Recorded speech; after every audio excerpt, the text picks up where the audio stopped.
Yep. I'm gonna finish it this month. Maybe this week. I don't know. That depends if the Lord allows it.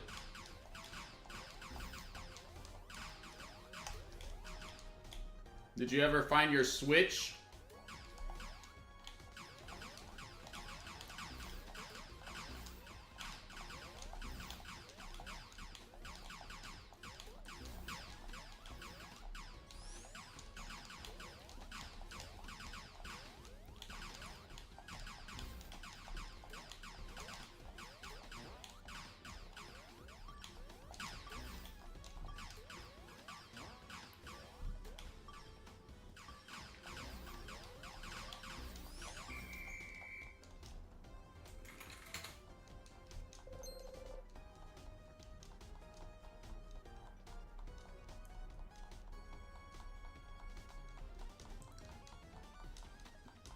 Yeah, did you find the level?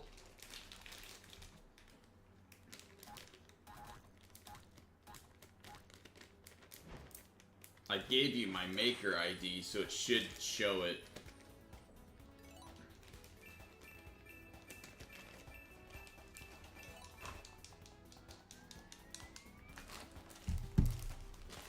Like, that level is like so...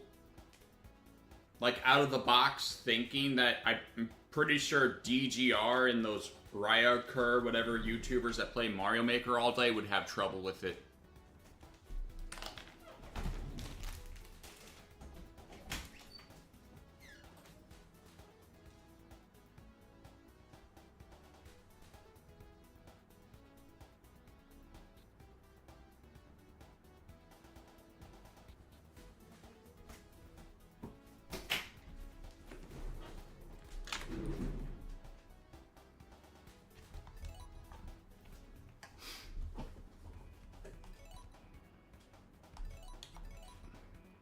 Try to get to 85 today. I don't know if it will be in one stream or two. It just depends.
Yeah, that level is a troll slash thinking out of the box level.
We'll see what happens if they bring down the price. I mean, their prices are freaking unfair, dude.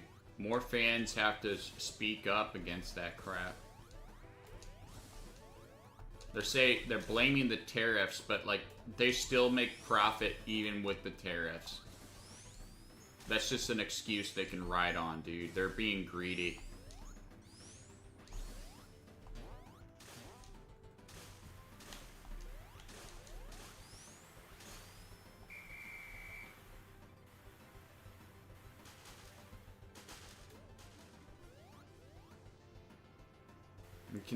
And considering, like, Mario Kart World is not as good as Mario Kart 8 Deluxe. I mean, it's an easy pass unless you're a big Donkey Kong fan, but considering if you're a Donkey Kong fan, there's really nothing representing Donkey Kong until you get to the end of the game. So even then, that's a pass for a lot of people. Well, it should be. Considering, like, a $700 system. And, you know, it's $500 in US, but you need to pay more for the accessories and stuff that add up to $700 plus the games.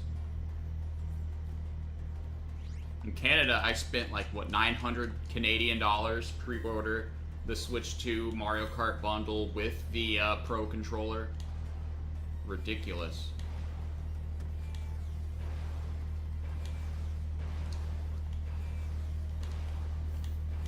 But I really wanted to play Mario Kart World, so... because I'm a Mario fan.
Yeah, I'm gonna have to finish this week or early next week is where I have to finish this.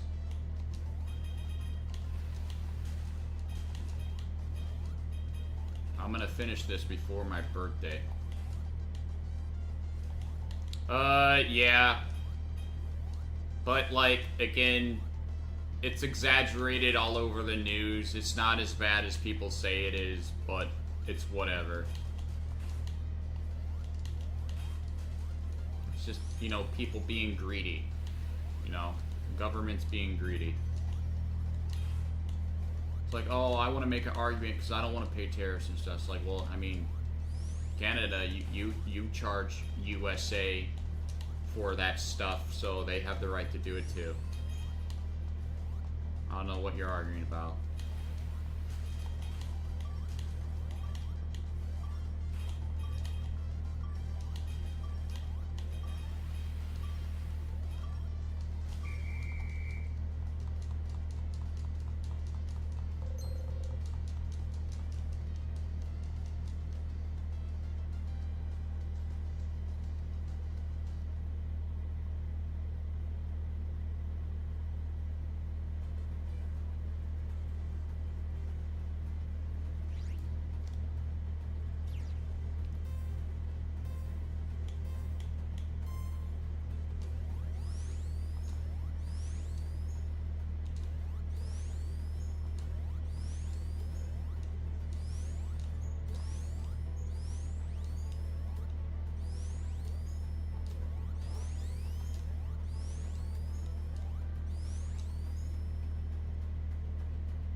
Dude, I played that level like over thousands of times. It's gonna be smooth.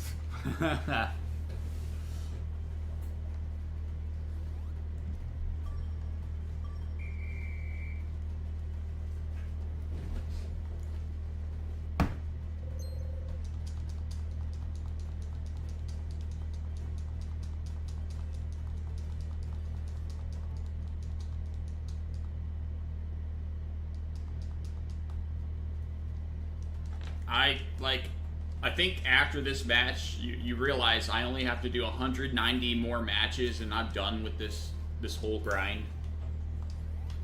190.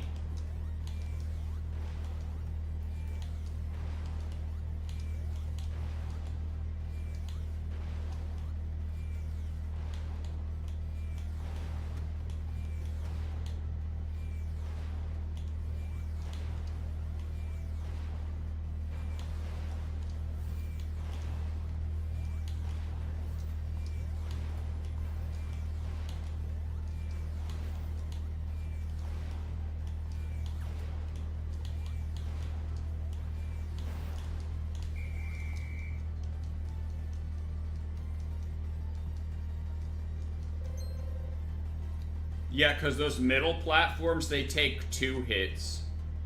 That's why I stand on them and then break them so the robots run off. That's how you beat these things. Now I'm going to get 81 right here. So that means 190 more matches.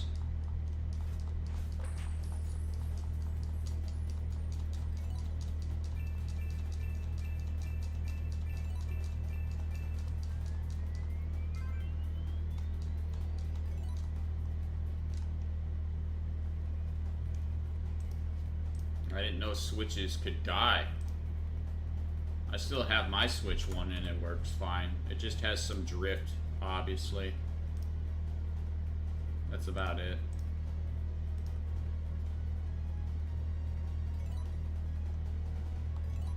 Yeah, only the 4 middle ones require 2 hits. And Green Hill. I don't think there's any other like thing that does that.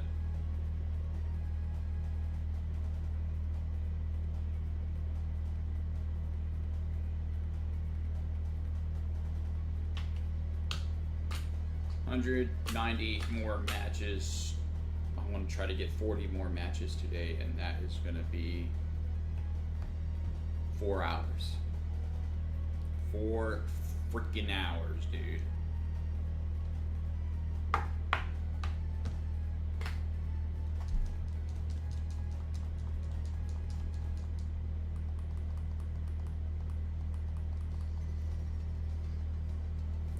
Yeah, I think right now Nintendo could highly benefit from a Mario Maker 3. A lot of people would buy it for that too. But like, dude, it needs to have like a 3D Mario 64 Maker in it or something. Or just something that just has more options like Little Big Planet.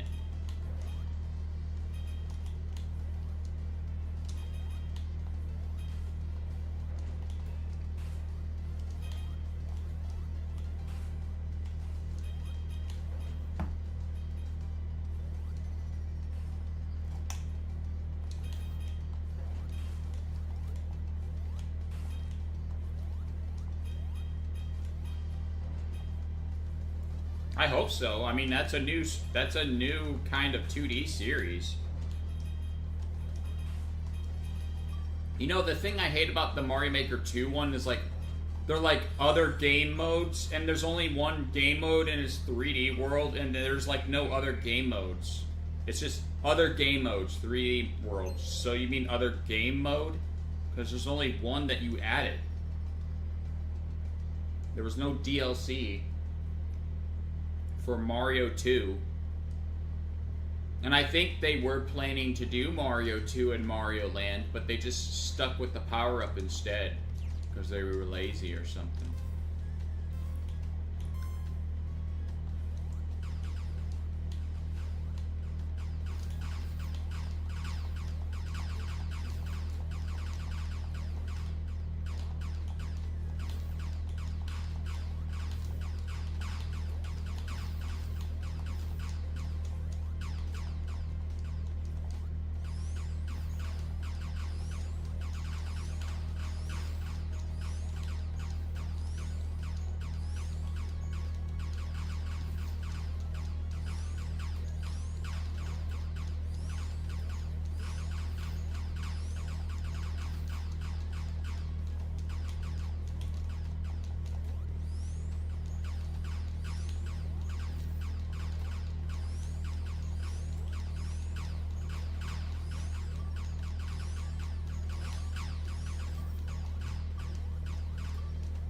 Yeah, it's not bad. I think it was Mario Land 1. Because it had the Super Ball.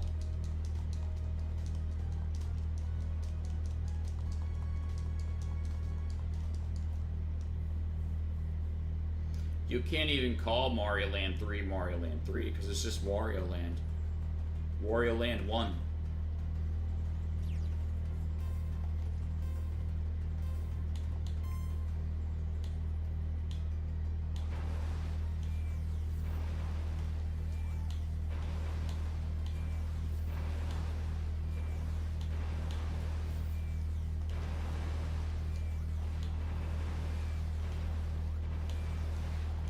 Yep.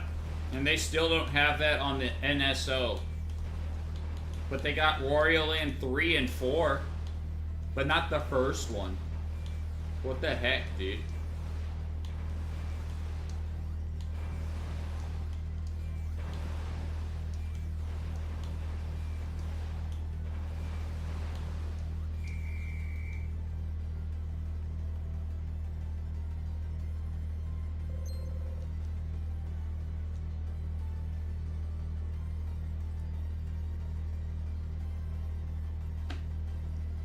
Mario Land 1 is like easy if you're like, if you know what Mario is and you know how to play Mario. It's easy. You beat the game, and then like at the start screen it has Mario's head instead of like a mushroom, so it's like the second game, and you beat it and then you 100% it. And then like Mario Land 2, like you 100% it if you find all the exits. And the bosses are just easy in that game, dude. Like, what the heck?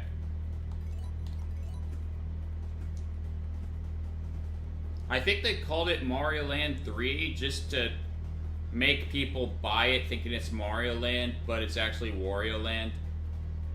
It's what they do whenever they think that their new idea won't stick unless they name it something else. It's similar to Super Mario World 2 Yoshi's Island. So it's not exactly Super Mario World 2, but it's a continuation of the story, I guess. Yoshi's Island. Prequel, I guess. I don't know. They do it because they believe the title would not stand on its own unless there was something familiar about it.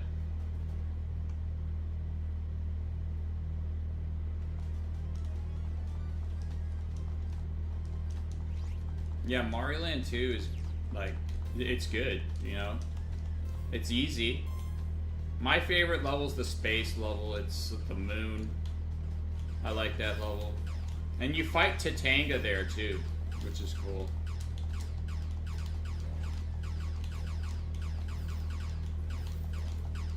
The boss from Mario Land 1 is basically just a regular boss in Mario Land 2. That's pretty cool.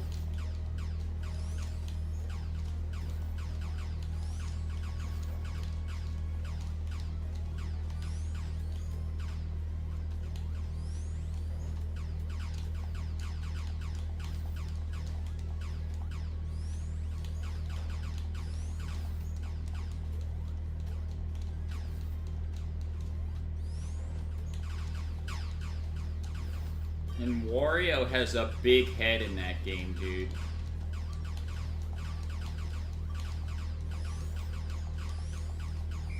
Because that's the first game he's in.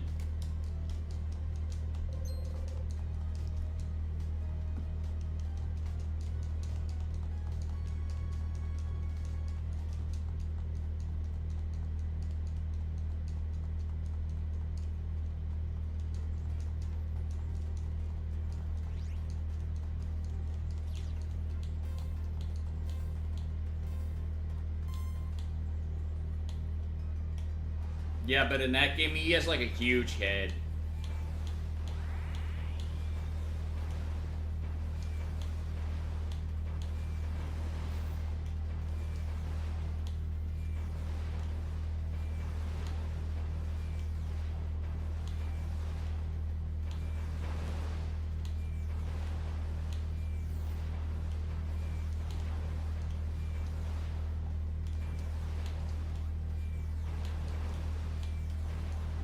No! Are you kidding me? These guys don't even have their platforms destroyed, but ours is like worse.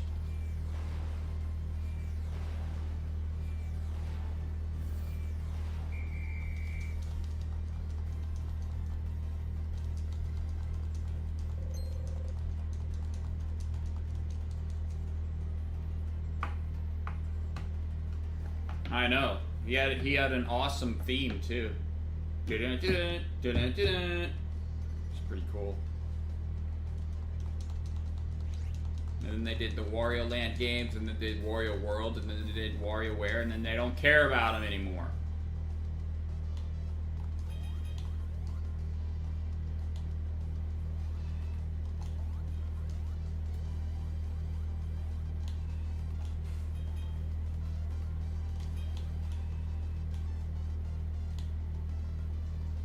Yeah, dude. But when do we ever see Mario's Castle ever again? Like, it's like the game didn't even exist. It's not Peach's castle, it's Mario's castle. Like, what the heck, dude? Mario has a castle?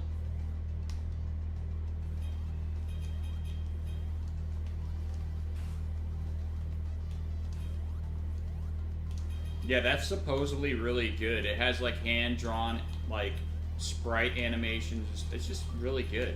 I saw Ballish play it.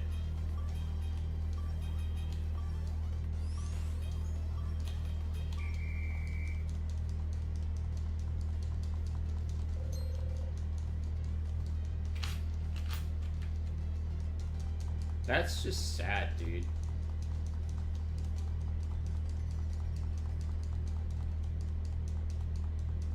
You know what? It's good.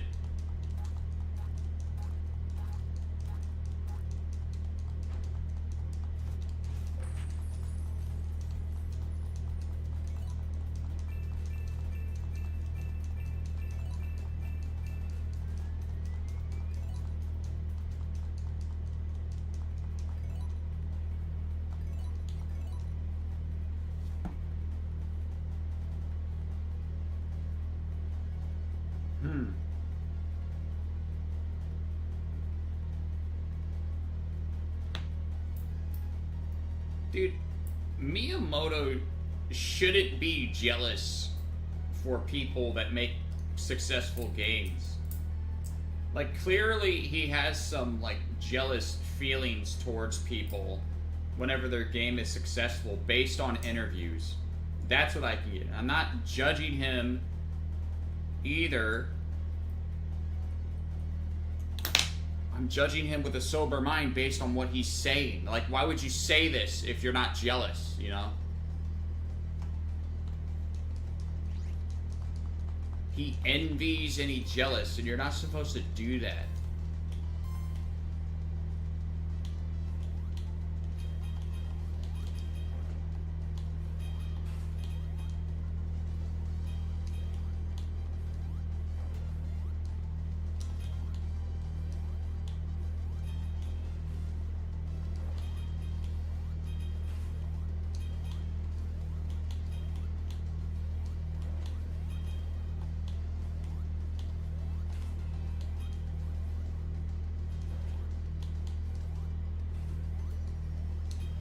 Yeah, that's sad, dude.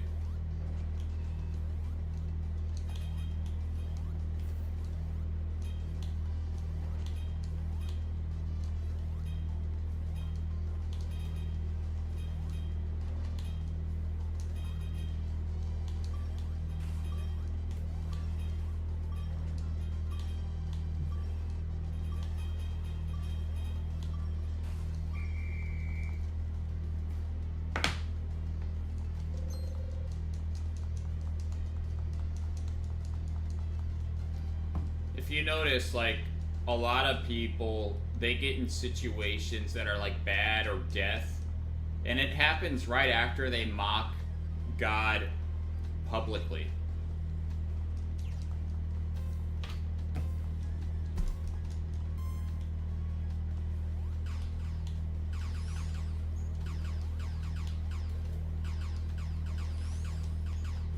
Yeah, and that's what made Paper Mario good, you know? That's what made it memorable.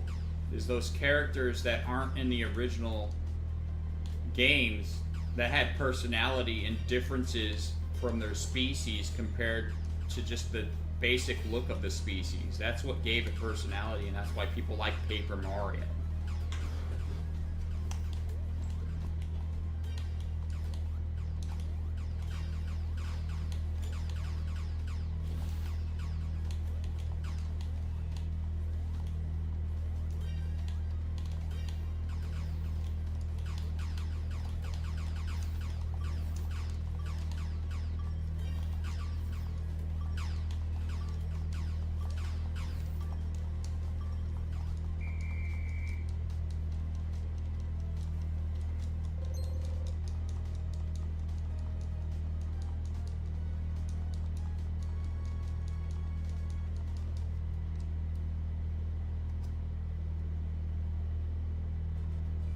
Yeah.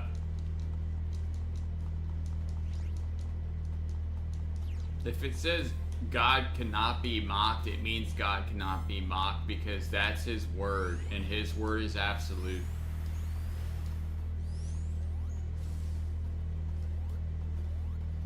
Yeah. You gotta pity those people, but it's like, well, I mean, if they're dying, God knows what he's doing, so, yeah.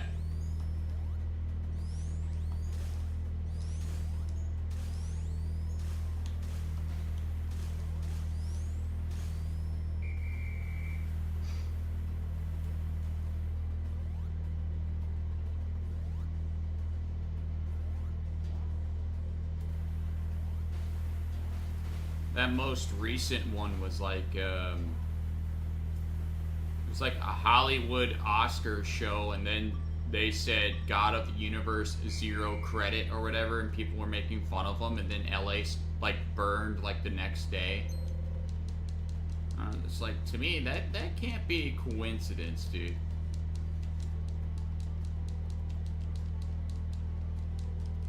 Considering, like, you got footage of people finding a Bible that wasn't burned, but everything in the house was, and then you got a white cross, like, monument that wasn't harmed during the fire, while everything else around it was. I mean, what does that tell you?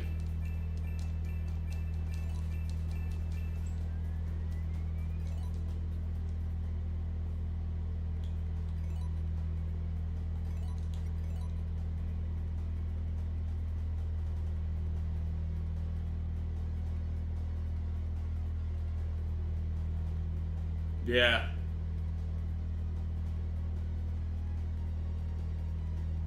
That was like I think a year ago, or maybe months ago. I don't remember, but like, it's so stupid. Hey, Isaac. Yep, I'm gonna get 85 today.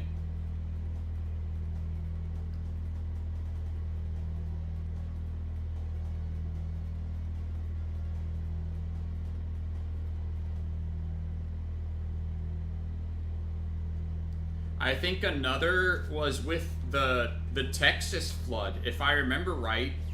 Like, a governor at Texas said that if God was an immigrant, he would what's that word? I forget what word I'm looking for. He would evict them or something. I don't know. Like, the word that makes them go back. Yeah, he would deport them. That's what he said. The governor said if God was an immigrant, I would deport them. And so, like, that happened to the governor of Texas. And it's like, and then there's a Texas flood. Like, dude, you can't do that. Like, what are you saying, dude? You run the country in some way because God gave you the authority to do that. Do you not understand? And then you say that about him? Like, come on, dude.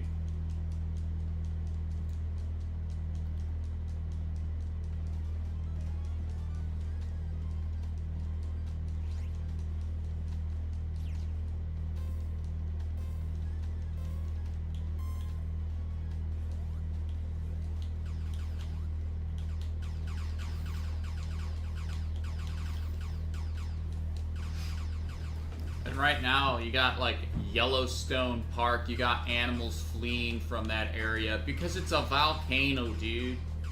That's nuts. Animals can sense danger, you know, like it even says, like, listen to the animals, too, in the Bible. So, like, they can sense danger more than humans, and they're, like, fleeing from the park. Yeah, there's a reason, okay? It's because it's a volcano.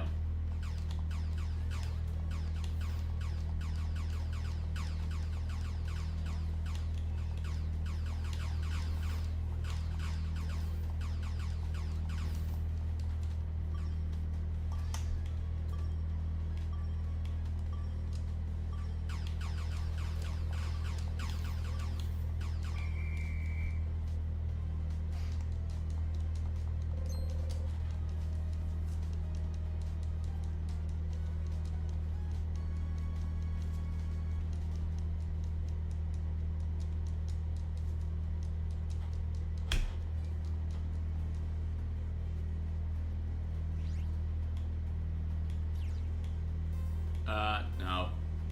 Jesus spared them. They're in heaven right now because they're little children. Little children are his. They're innocent. They don't have the opportunity to choose between good and evil because they truly don't understand what they're doing, compared to a man that's grown up, understands the choices that he's making, and has made his decision to turn his back on God or to accept him.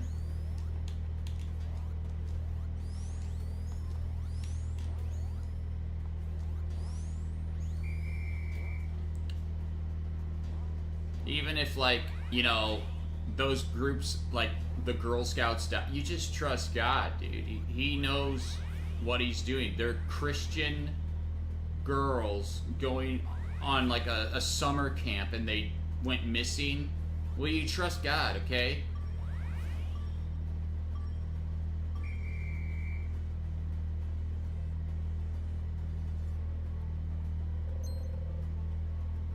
Oh, they found them? What the heck? I didn't hear about that. They all appeared alive and were praying. That's good, dude.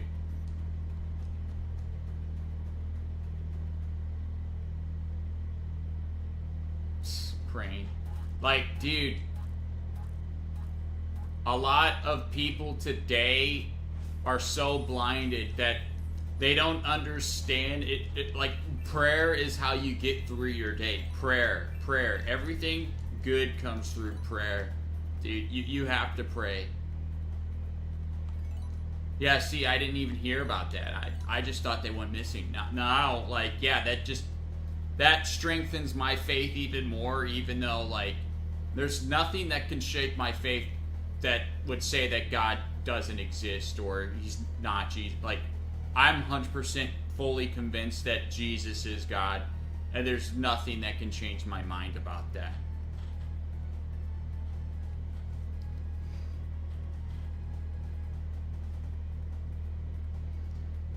And, like, you know, I don't like bragging, but because I believe in the Son, everything that the Son says, like, I fully believe it. Sure, I have some misunderstanding just like everyone else, but that's what Bible study's for. You know, he saved me. It's not my doing.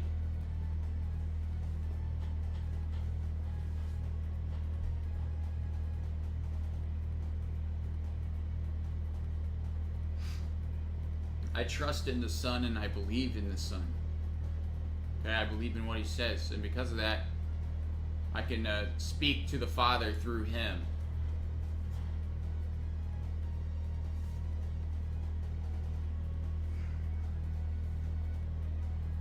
I just wish, like, this horrible life didn't lie about all these things that, you know, make people blind.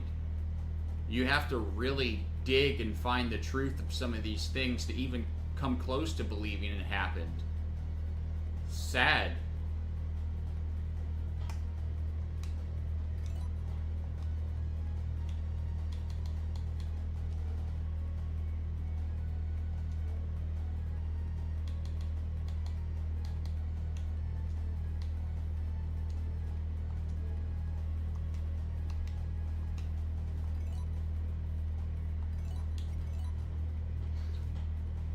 Yeah. It should have been covered all over the world that they were safe and okay and that they were praying. They don't want to mention prayer. They don't want to give faith to the blinded people that prayer does something. It really does. And the name of Jesus has power. I know this.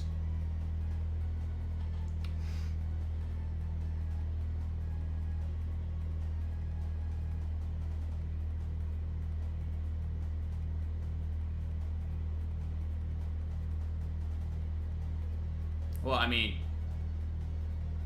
it has power, like, for good, but, like, you can see people whenever you mention Jesus that they get all riled up and angry, and that, sadly, because they're not letting go of what defiles them, so they get angry at them, which is just another display that the name of Jesus has power.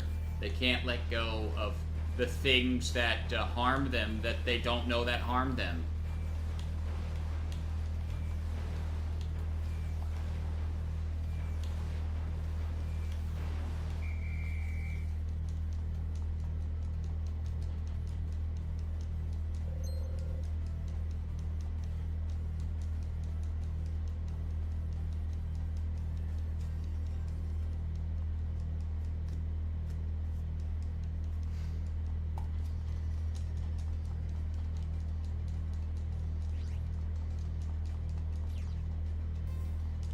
Now I'm glad that those girls were safe. I think I remember like doing a small prayer, praying that they were okay, or if they're not and they're with Jesus and that they're fine. So it proves that like even small prayers could even help if like more join in and do that to themselves. We'll say it in their heart or something. God hears.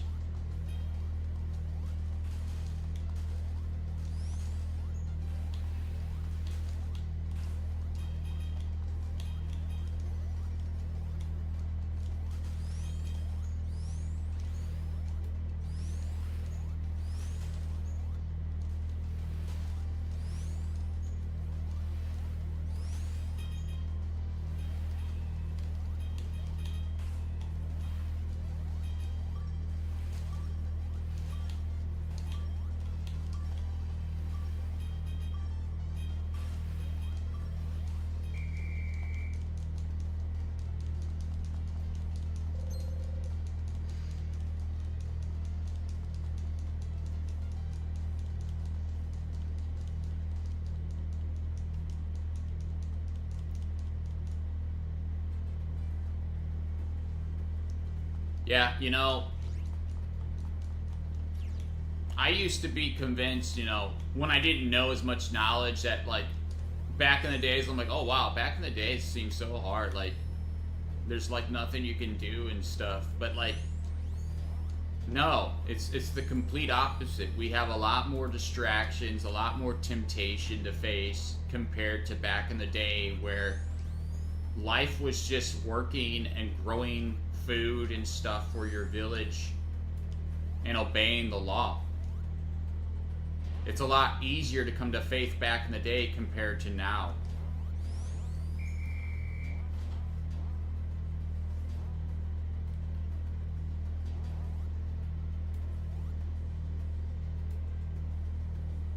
But again, God is sovereign. And he's outside of time. He understands. He understands. And if you put your trust in him, you're good. But it's only through Jesus Christ that you're good. A lot of people, like, just misinterpret. It's like, oh, I think if I be good enough. It's like, no, you need Jesus to be good enough, or you can't be good enough. You acknowledge that you're a sinner and that there's nothing that you can do. And it's Jesus who's the one that saves you.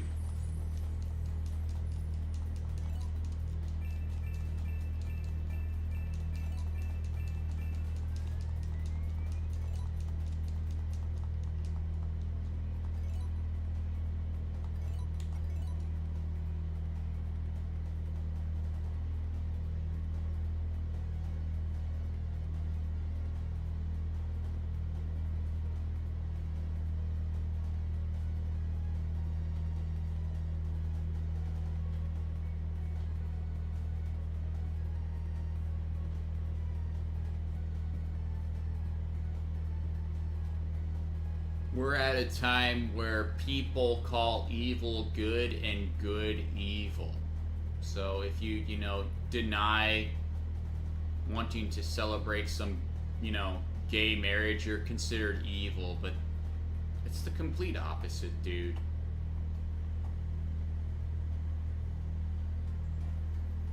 The bell. What's the bell?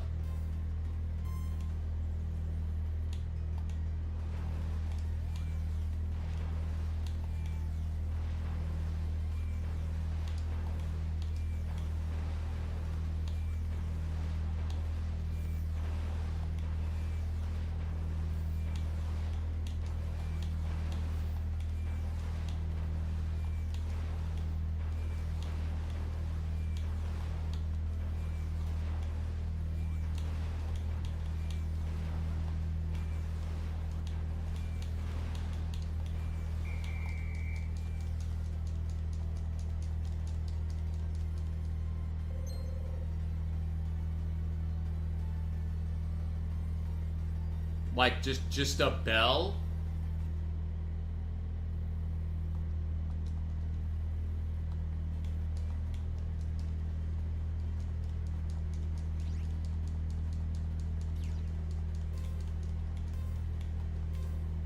You're talking about like a ringing bell? Sort of like a cowbell or something? Or are you talking about the bells and like towers?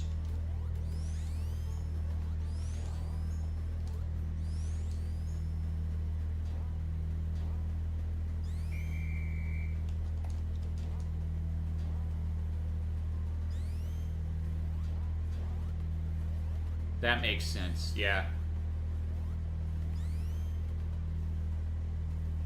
That's crazy.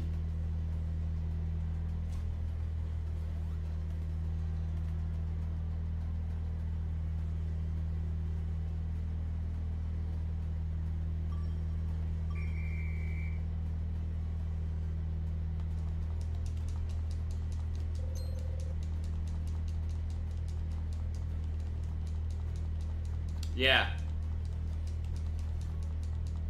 Like, again, you say it's a frequency as we know it, but it's completely something different in the spiritual world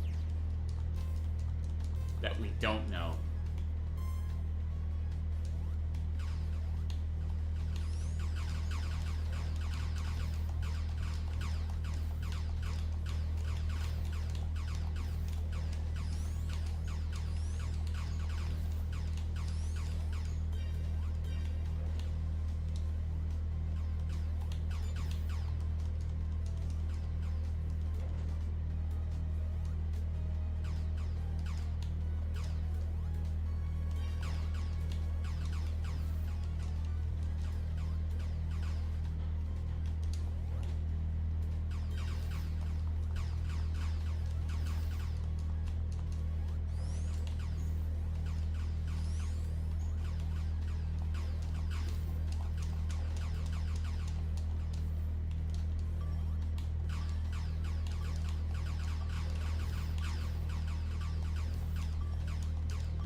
Yeah, scientists just like to lie about everything.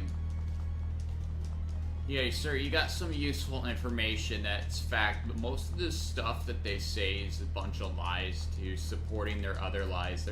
They're basically living a lie, being paid to lie. That is insane, dude.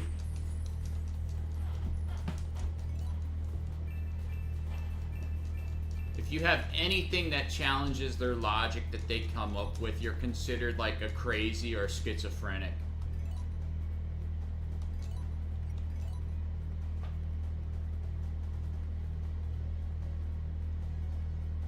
It's like, dude, no. It's like, I'm not crazy. I'm somebody that wasn't here during the beginning, and I'm humbling myself with the knowledge that I've been given, and that you're wrong. This isn't how life works. completely different.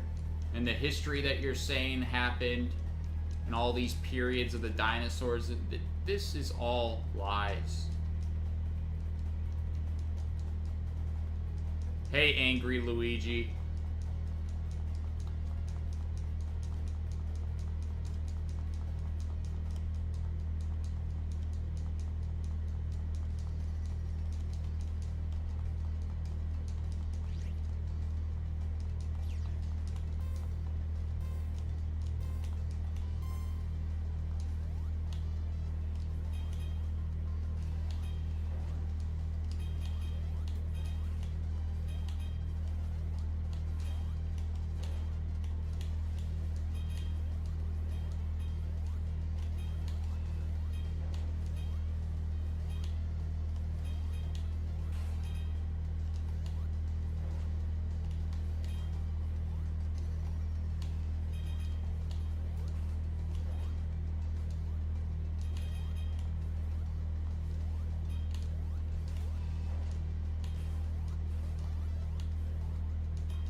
See, 2 hits.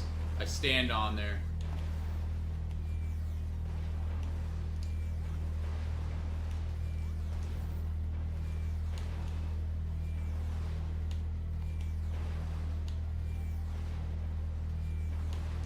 You could tell it takes 2 hits because there's no cracks in those 2 right there compared to these other ones.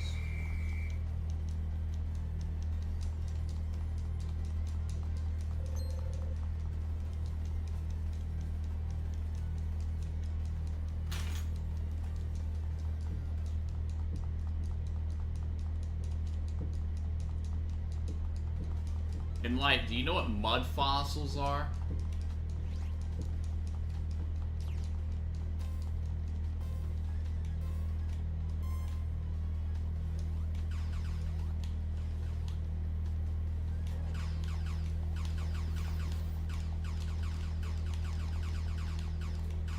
Yeah, you should look it up because it's very good proof for the giants that used to live in the ancient days that were petrified from the flood or something and died, and they're very, very good proof. Like, you cannot deny it. It's not something that you look at and it like looks like it. It's just that. It's just giants, giant creatures. It's so insane that people would think that you're crazy for even thinking that that stuff's real.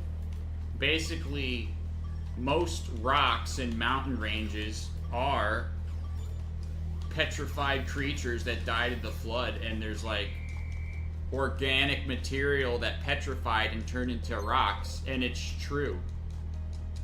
And there's this guy called Mud Fossil University that studies this stuff and got blood samples from rocks in DNA samples from rocks, but he's being denied by all these scientists and stuff, saying that he's crazy, but he doesn't sound crazy to me. It just sounds like he's someone trying to find the truth.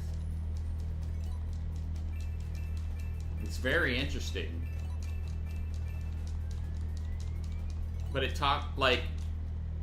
it shows evidence of these giants that were so-called in the Bible. Like, everybody knows about Goliath, but not a lot of people know about the Nephilim or any of those, like, other giants that are so-called in the Book of Enoch that the angels had to cut down the trees so they wouldn't die in the flood.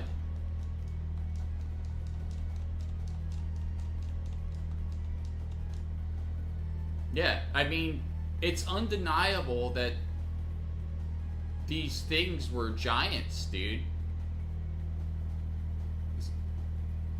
Like, I can't believe how bad are we living in a lie right now? Like, that blows my mind. Like, how could people that are, you know, that would consider themselves good people want to live in a lie?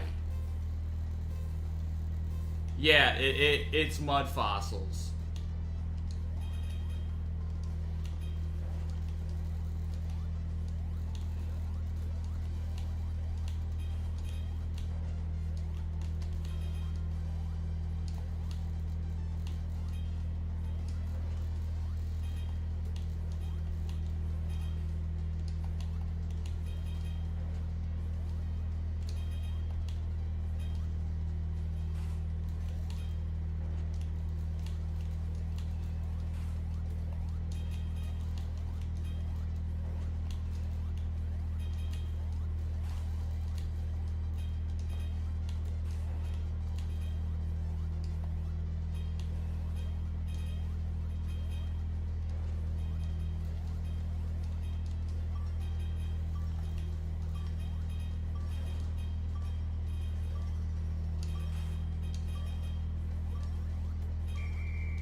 Yeah, it's not a coincidence.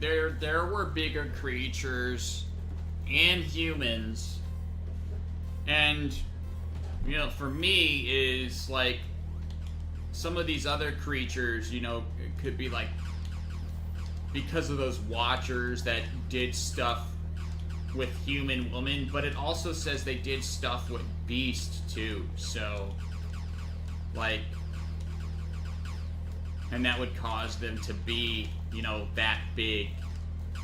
You know, and that gives another reason why God would have to flood the world, because that stuff cannot exist. He didn't want our age to have to deal with that stuff. That stuff's insane. That's scary. And what I get from it, like, you have all these ancient texts of other cultures and stuff. Like, for instance, Greek gods and stuff. Well, what if these people are mistaken and those Greek gods that they were mentioning in the text were just the Nephilim bullying them because they had to worship them because they were like so much bigger than they are, you know? And that's where mistranslation goes with the truth right there. And then you got like,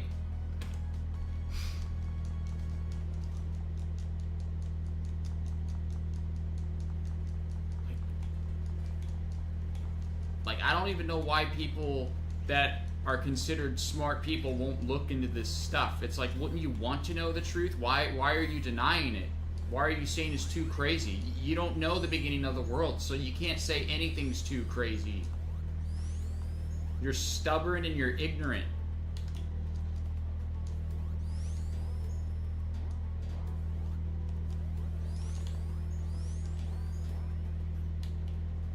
And it gives another reason why God made the Israelites kill the Canaanites and all these other things, because they carried the blood of the Nephilim and he didn't want that to pass on, you know? That's how Goliath existed still, because these people still had this blood or DNA in some way, and God just wanted them killed off so it would not happen. And then once you get an understanding of that, it's like, well, now you can't say God's violent because he's trying to save people from dealing with these big creatures.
And then you also got like other ancient cultures that aren't even next to each other. Mention dragons in some form. Like dragons like they were like some beast or something living around the world.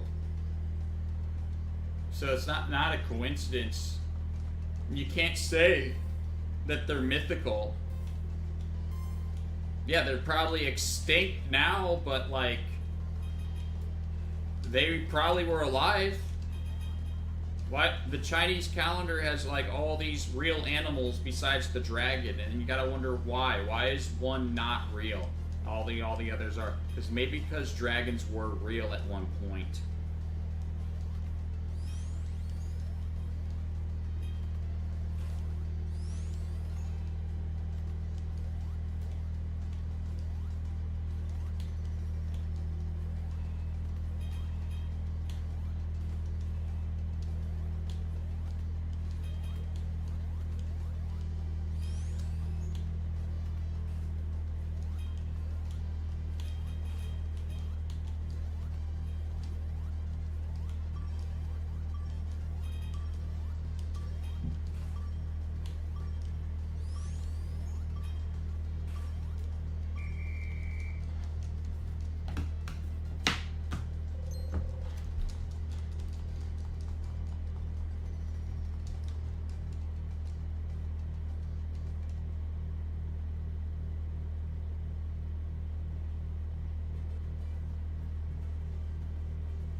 Mm-hmm. And that truth is Jesus Christ. But like all those things, that's insane. That's the reality that we live in. But it's trying to be covered up and hidden so people don't think about it. But considering God can do anything, why would that not be reality? If he can do anything, there can be dragons. Why are these people drawing mythical creatures that don't exist on like pictures or walls and stuff, you know? What a waste of time if that's not real. But it is real.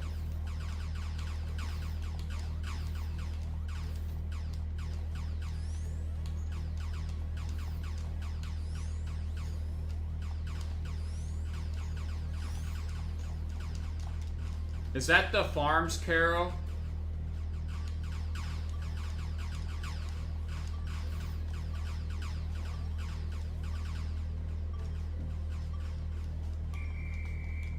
Carol, is that the farms?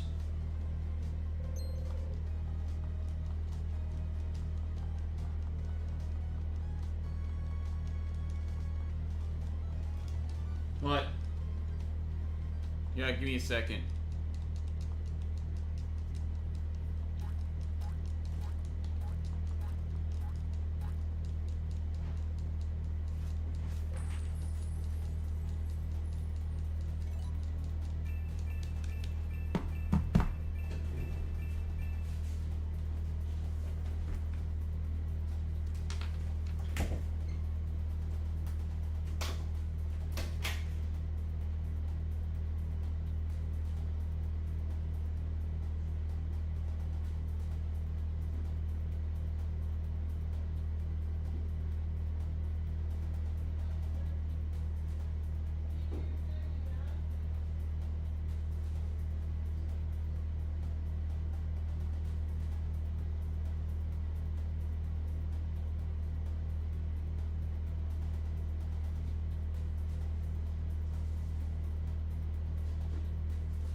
Oh, well, yeah, that makes sense. Yeah.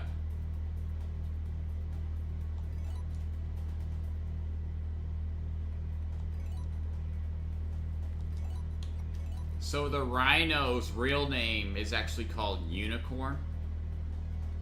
Is that what you're saying?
Man, that's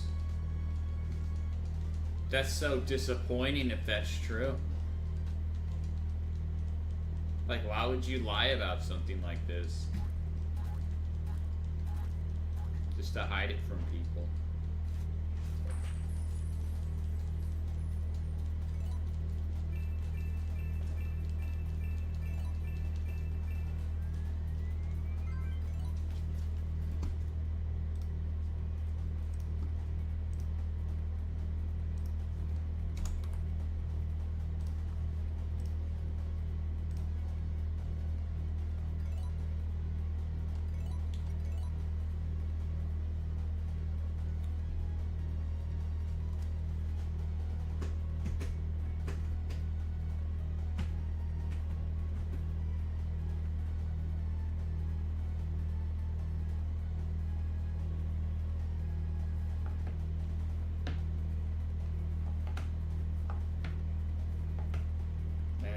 That's a big lie, but like one of the biggest lies is like saying that humans didn't walk with dinosaurs. That is such a huge lie. Everybody believes that the dinosaurs were way before the humans, and that's such a shame.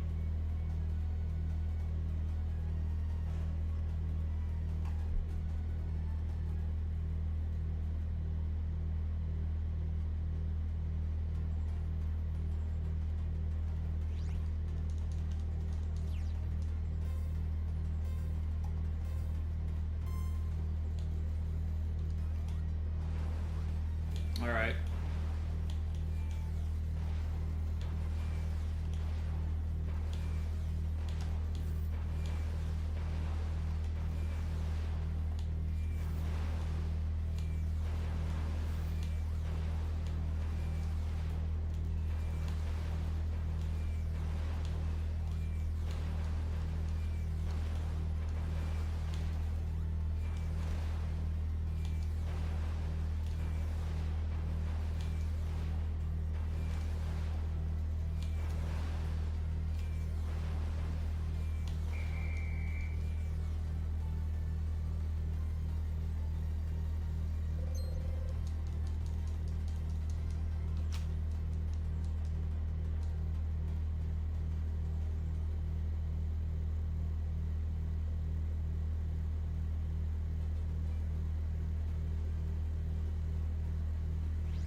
Hi, Vorio.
took a small break. The goal is 20 more matches today.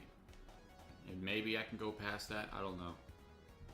But I'd like to finish this week or the beginning of next week, that's for sure. And it's going to be done.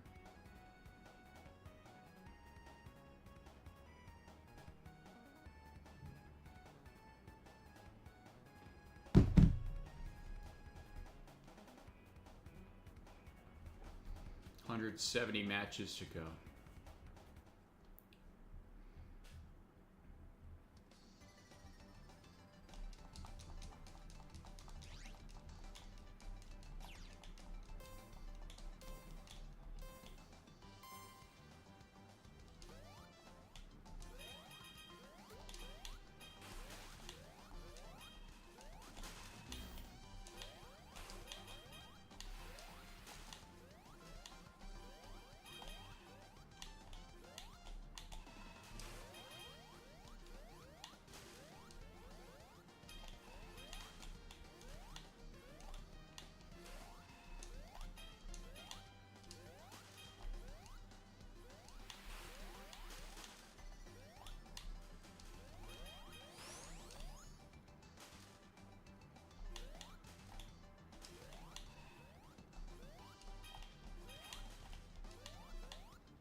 I'm doing good, way cool, dude.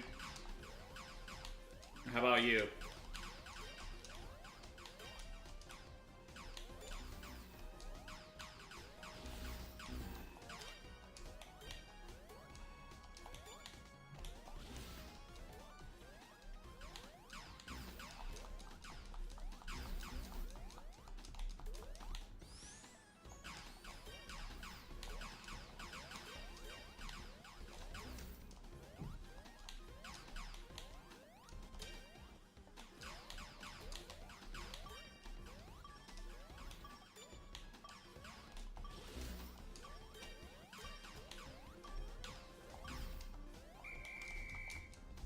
I only got like a week left of this garbage mode and I'm probably done.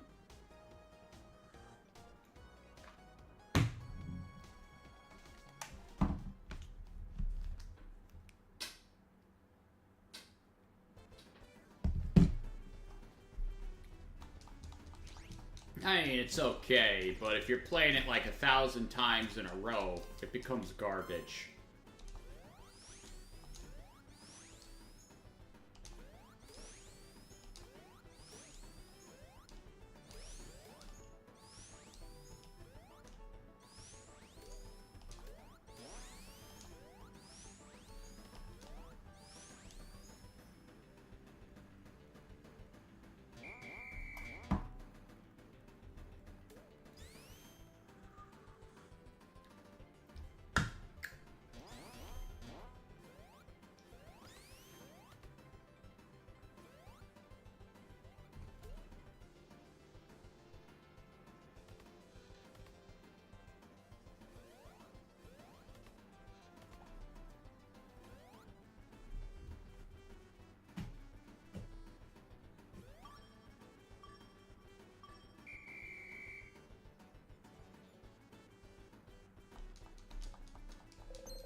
Oh, did you get it working?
Oh, that's good.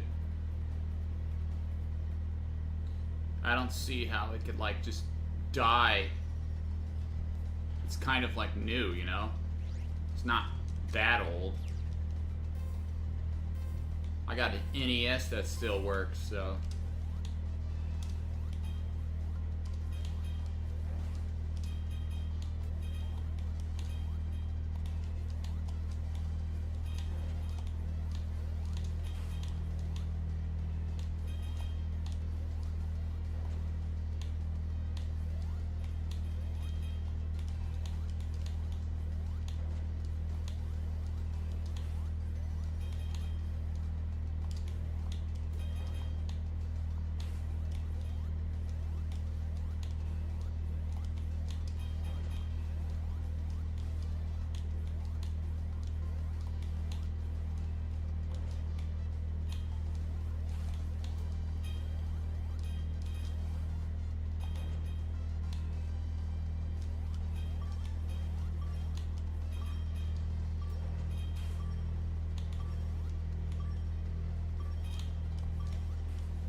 I got, like, what, 16 more matches until I reach the goal today. Oh, nice. Now you can play my poopy level, dude. That level's hard, though. It's not hard because it's a hard platform level. It's hard because it's trolly.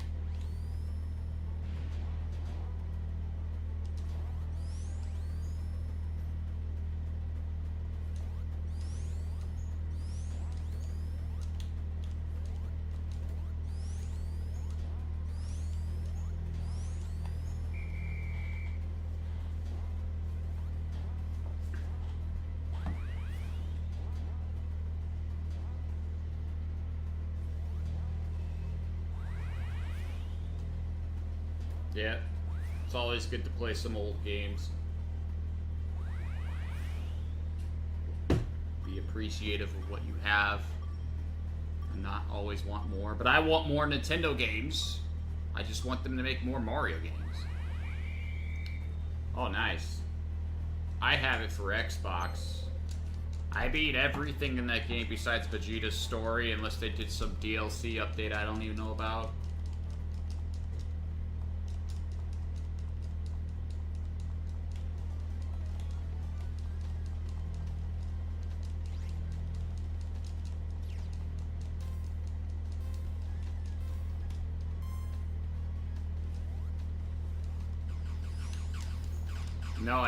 No, I didn't.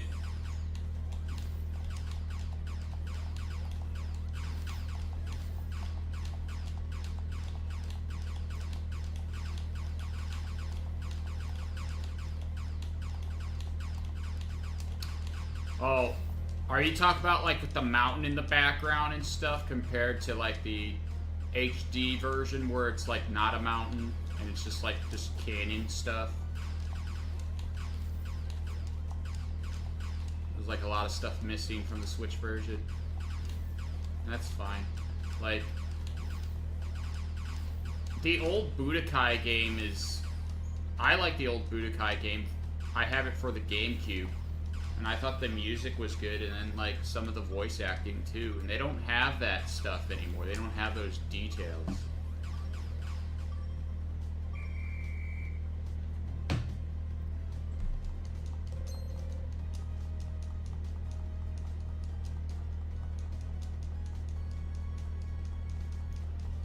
Yeah, like in Xenoverse, Goku looks like he has a fat face.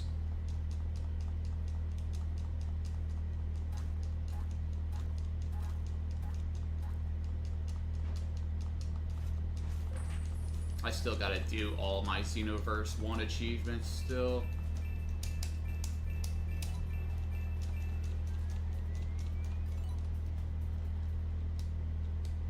Yeah, those old games are good, and I even played Legacy of Goku for the Game Boy Advance, and it had a decent soundtrack, but that game's like a meme, dude. Especially, like, when Vegeta turns into an ape, stomps down Goku, and then Gohan turns into an ape and stomps down Vegeta. That's hilarious.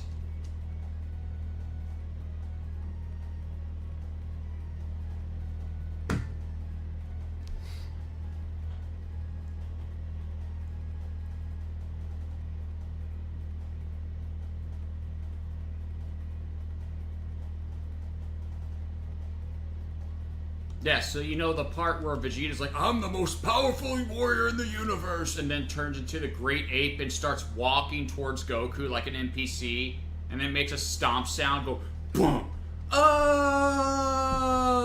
and then Gohan is next to Krillin, and then he turns into a monkey, and he starts walking towards Vegeta after Yajirobe cut off his tail, whatever. And he walks as an NPC towards Vegeta, and then stomps Vegeta, and it's like crumbling rocks.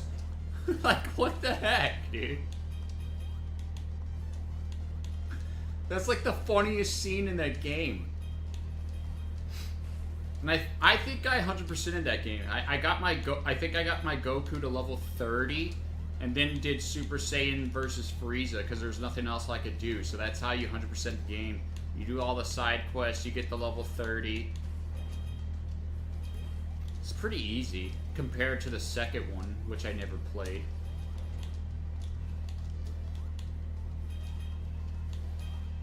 Because the second one's basically, it's not even the Legacy of Goku anymore, it's Dragon Ball Z. And then, like, the third one, Buu's Fury, whatever, they just straight up just named it Dragon Ball Z Buu's Fury, because you don't just play as Goku. It's not his story anymore. No, I didn't play those.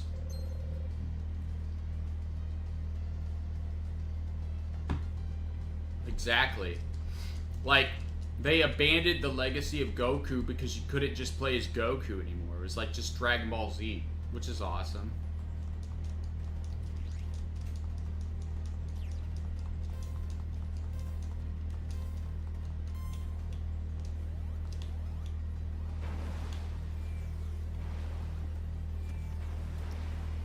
But, like, a lot of people had the Legacy of Goku 1 for the Game Boy Advance because that was one of the first highly advertised Dragon Ball Z games when it became popular. I mean, of course there was Dragon Ball Z games on systems before it. It's just people didn't recognize it as Dragon Ball Z compared to Legacy of Goku, where it was like the first one when the show was popular.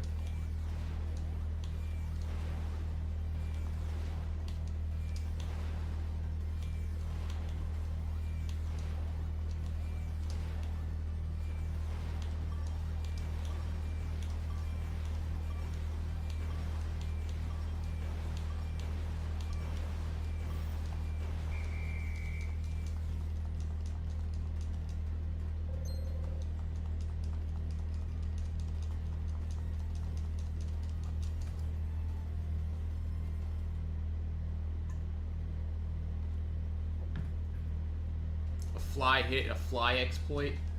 Isn't fly in that game? You grab like some wings and you have like 20 flies or something, like seconds.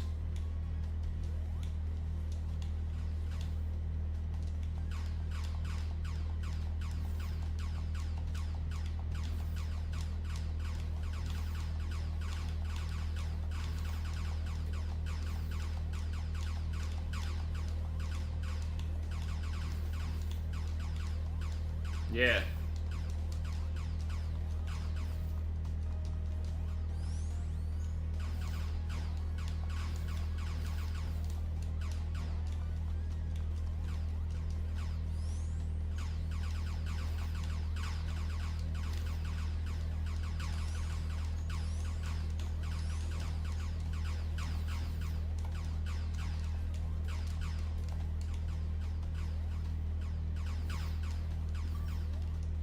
And then you can die in Otherworld, and he's like, he turns into an angel at the end, even though he's already dead at Otherworld. Yeah. Budokai 1's awesome. It's that one song, I think it's like Gohan versus Cell, the Cell game song. That's like the best song in that game.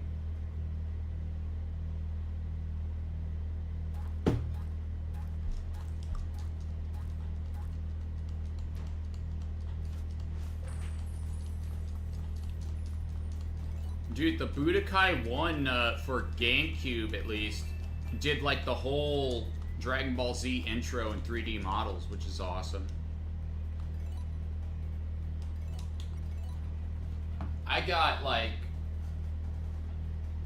I played that game so much, I almost got all the capsule moves in that game. I don't remember if I did it or not.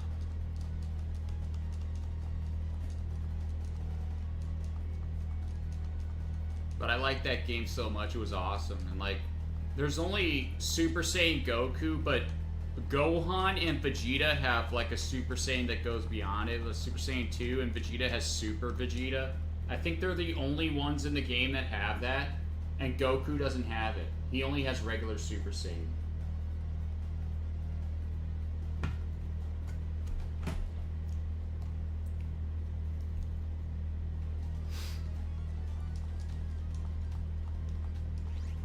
Oh yeah, I forgot about Trunks. I was thinking about him. I don't know if it's like Super Saiyan 2 though in that game.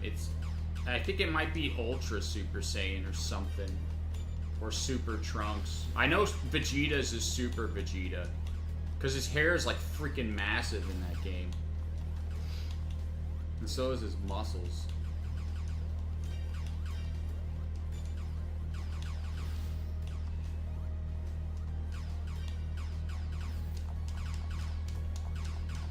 But you got all those capsules, even those rare ones, dude. Like, you must have put in, like, a lot of hours in that game, dude.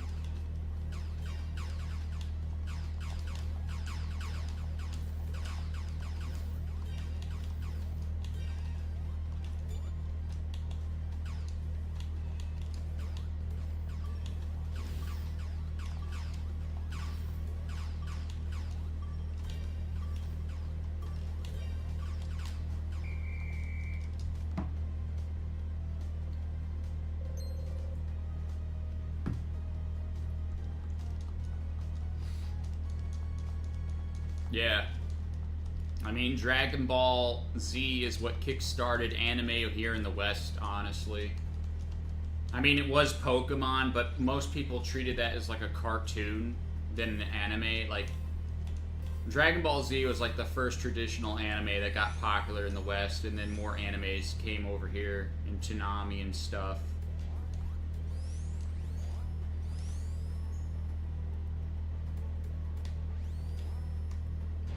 I only got Budokai 1. Budokai 2 was pretty rare to get on the GameCube.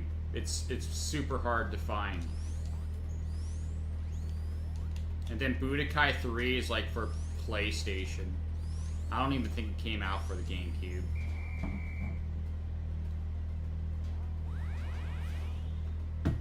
But what I don't understand is, like, you have these Budokai and Tenkaichi games, like, they introduced Super Saiyan 3 Vegeta in a What If. So why does Vegeta look different in an official Super Saiyan 3 compared to what was in the games? Like, why isn't it the same, you know?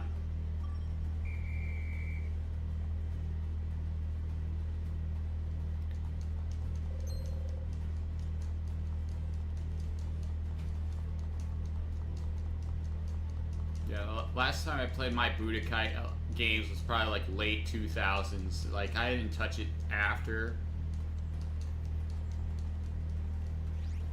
Yeah, like, in the games, one of the games, like Udakai or Teknikaishi, whatever those games are, it has, like, a Super Saiyan 3 Vegeta or something. One of these games.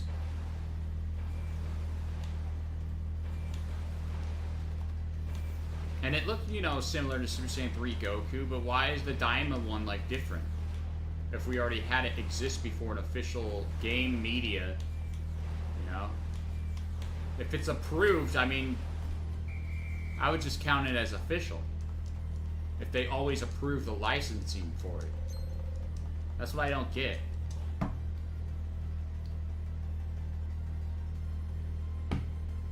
Dragon Ball's a weird series like that.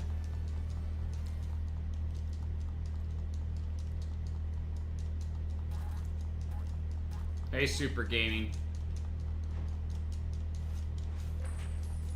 Oh yeah, Raging Blast 2. Dude, I haven't played all of them, but I've seen Ballish play them and stuff. I only really played Budokai 1 for the GameCube, and I have it, so.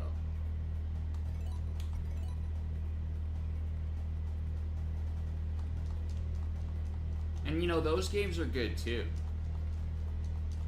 I think Xenoverse has really dumbed down the combat for Dragon Ball Z. And, you know, Fighters Z, I think it's just too much of a ripoff of a traditional fighter. I'd rather have Budokai, dude. Not these Capcom fighter clones, you know? That's not Dragon Ball Z.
Yeah.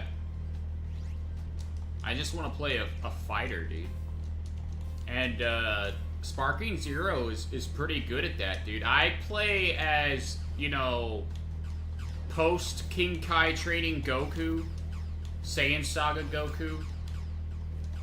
And I use like the original Spirit Bomb, not the big Spirit Bomb. That's the main character I play as. I like to play kind of as a disadvantage.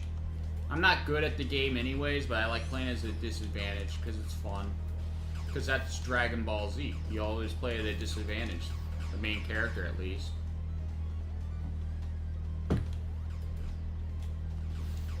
Ah, come on!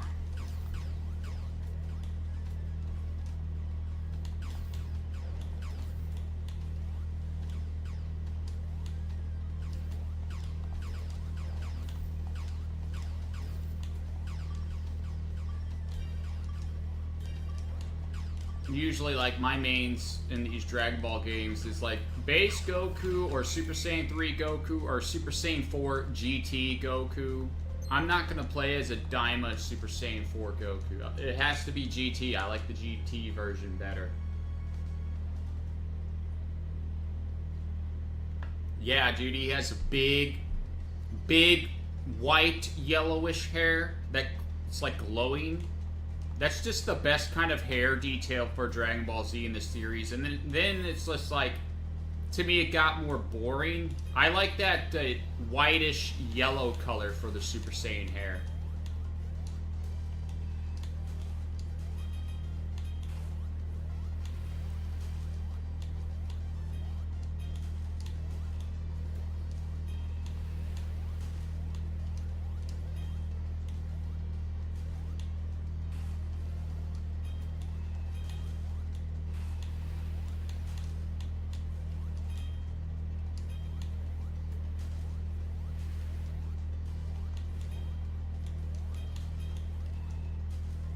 I never played Gears of War. I don't play that much shooter game. Like, really the only shooter game that I got involved in a lot was Halo. And that game is basically freaking dead.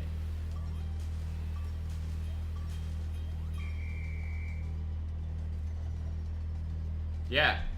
The early Super Saiyan hair is just amazing looking. It's the best kind.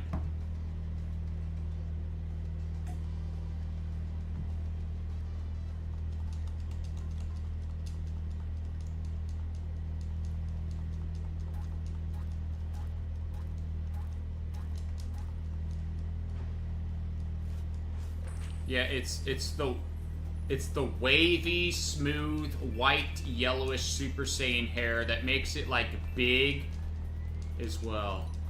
Is what I like. Because then when it's like the too spiky, I mean it shrinks down in size. I know exactly what you're talking about. Oh wow. How many is there for Gears of War? Is there 3? Or is there 4?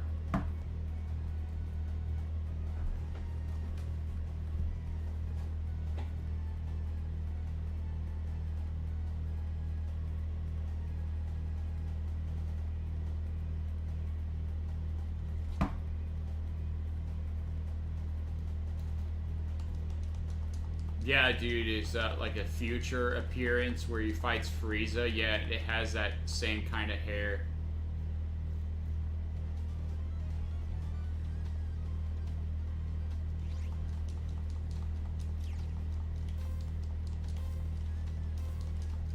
Dude, the Xbox 360 is still the best Xbox.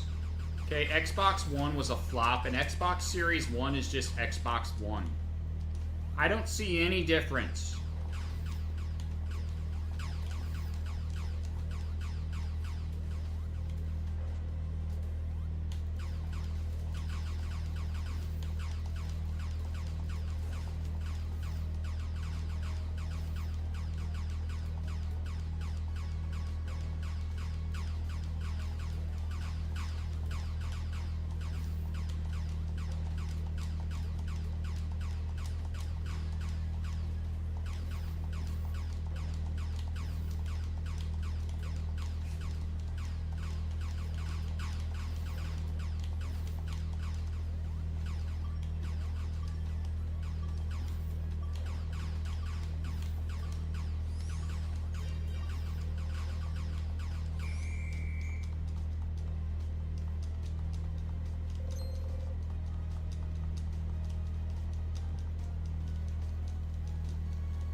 Yeah, I've watched Super.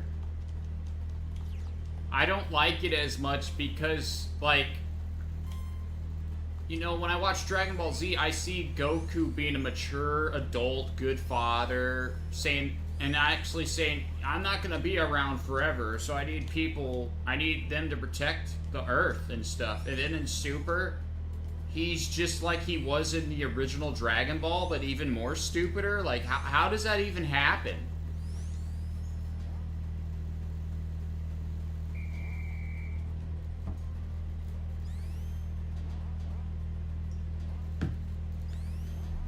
They went backwards with this character, and Vegeta, right? At the end of Dragon Ball Z, he puts his thumbs up to Goku and admit Goku's number one, like Kakarot's number one when fighting Majin Buu as a Super Saiyan 3. But now he's just like, you know, crossing his arms like a shadow and wants to be better than him still. Like, where did this character progression go? It went backwards, dude. Vegeta and Goku went backwards. You can't have Dragon Ball Z without Vegeta or Goku. And whenever they beat Majin Buu, their character arc, you know, matured. And they respected each other and were friends, dude. And, like, in Super, they're not? What?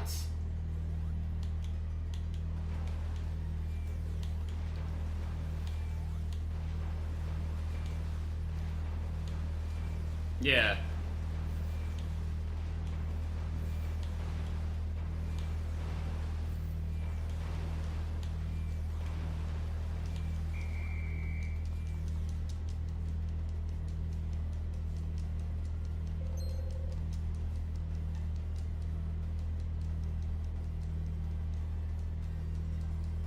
Mm-hmm.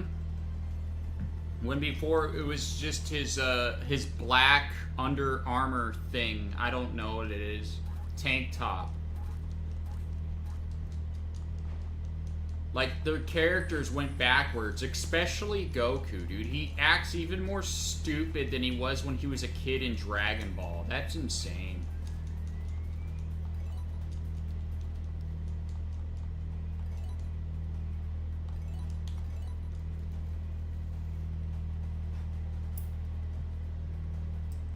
Yeah, dude, like, you gotta pay attention to those details, especially, like, when Vegeta was at a picnic and Majin Buu was seeing him eat a sandwich and drooling over the sandwich, and Vegeta, like, turned away from him and then offered him the sandwich because he was joking, dude, and he smiled at Majin Buu. Where did this character, like, maturity go? It's just not there anymore. Because GT is more canon than Super, dude. That's the reality. It's just more canon than Super. It appreciates what character growth went in Dragon Ball Z and adapted to it in GT, even though, like, Goku got wished as a kid.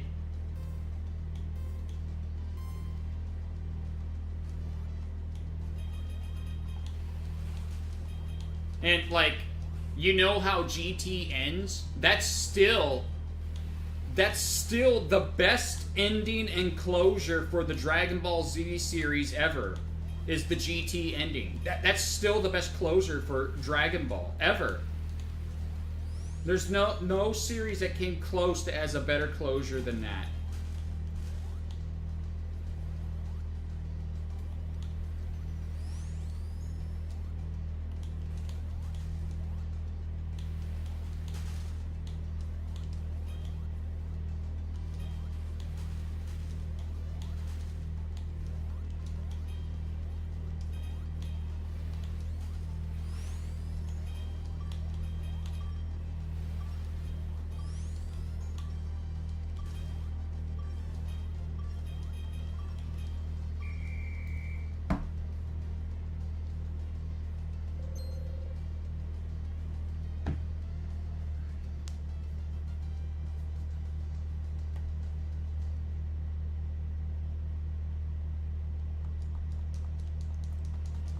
You mean the Broly movie? Or the Janemba movie?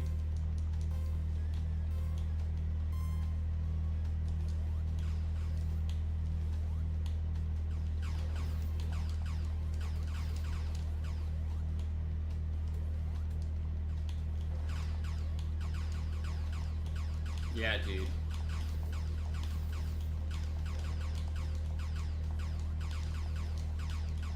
And you know, those Dragon Ball Z movies are still, even though they don't make sense in some of the canon, dude, they're still better than Super. I freaking do not like Super.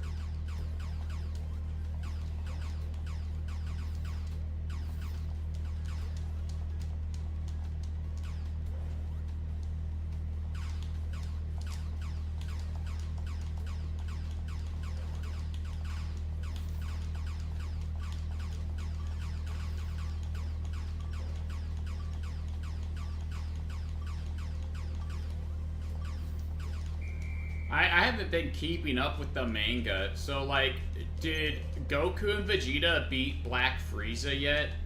I think it's like been like a few, maybe a year or so since I looked it up. Do they beat Black Frieza, or is there anything on that, or is he still stuck there?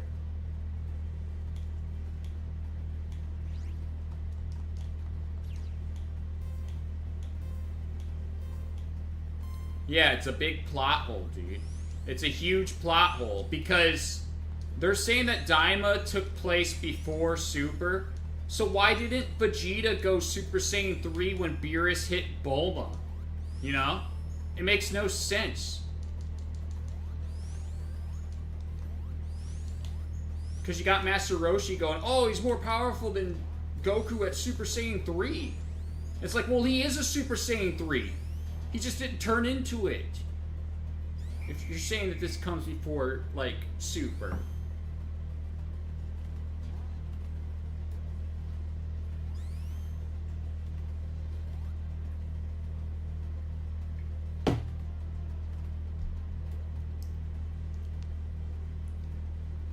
Here's what I think it is. I think the Japanese are very good at making characters that appeal to people. I think they're very good at that, and I think they're very good at making like a setting of characters and story. But when it comes to like, you know, consistency, I think the Japanese really fail at that.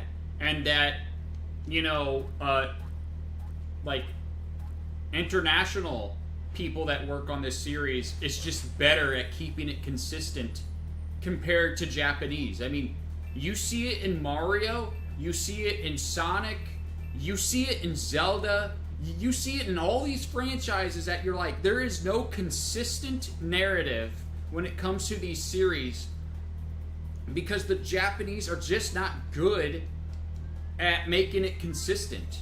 They always fail. They always have plot holes in something, and it's sad. Where they where you have localization trying to explain the stuff that you read in your instruction manuals when you grew up as a child, and then you say that this character relates to this. Like, for instance, Cranky Kong is Donkey Kong's grandfather. You're always going to think that because it makes sense. When the Japanese, they probably didn't even think about that. They just make stuff to have plot holes or something because they're not good at making it consistent.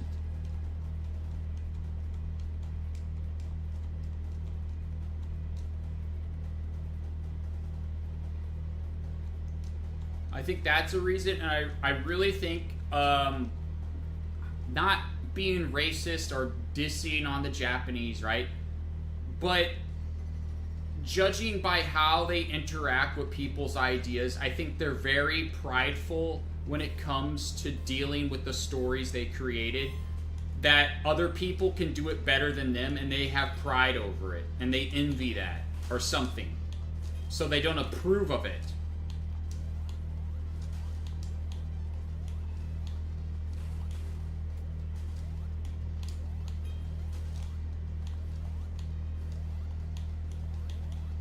Dude, he forgot that there was a Super Saiyan 2 before a Super Saiyan 3 when he fought Beerus on the King Kai planet.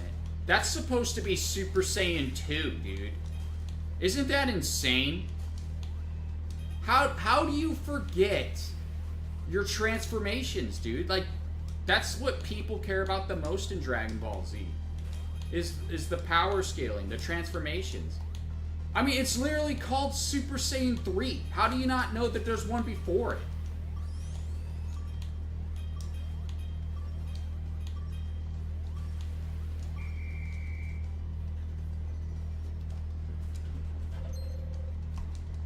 I gotta put 84.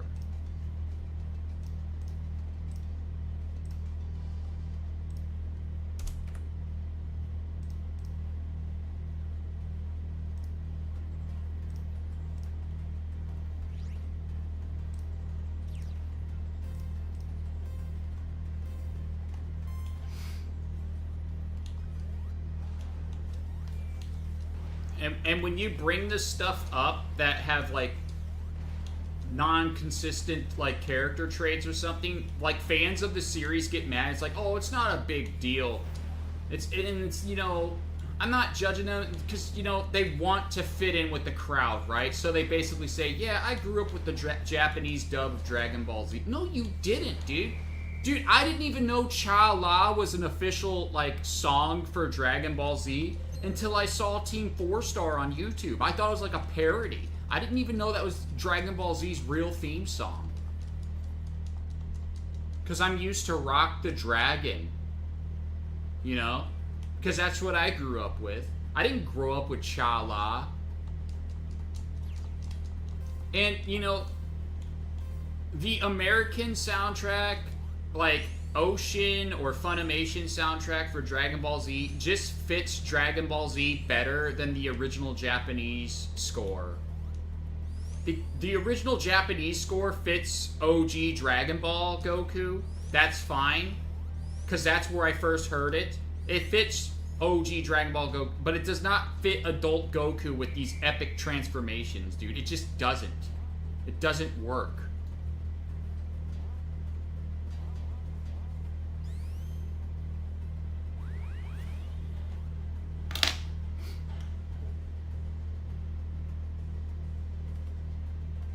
Yeah, not here.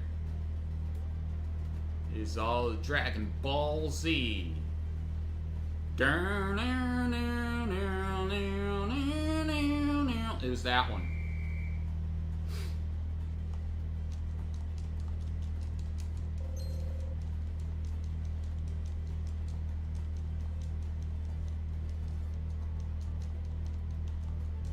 I think what really like made Dragon Ball Z worse was Dragon Ball Kai. I think it made Dragon Ball Z worse, and it just makes people completely ignore the stuff that came before it, which is way better than the stuff after.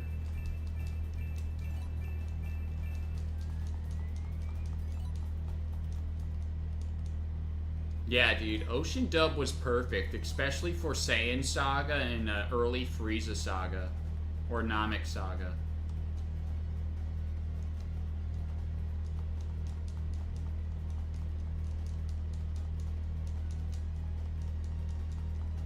Because you gotta keep in mind, these different art styles of these artists, they draw these characters differently. Like, Goku has like a skinny neck in some of this art of the early sagas, compared to sometimes where he has like a muscle neck. It's insane.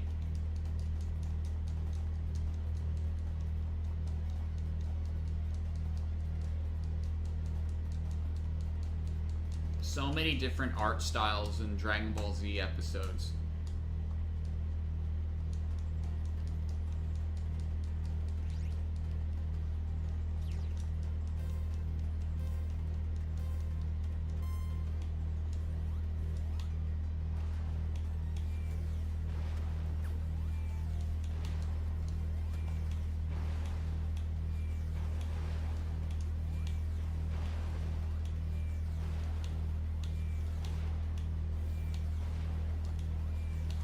Yeah, dude. That's why the next time, Dragon Ball, that's why it's a meme, dude, because everybody was anticipating the next episode. I'd get home from school and turn on Toonami, and after like this stupid Tenchi Muyo show, whatever, Dragon Ball Z would come on. It was awesome.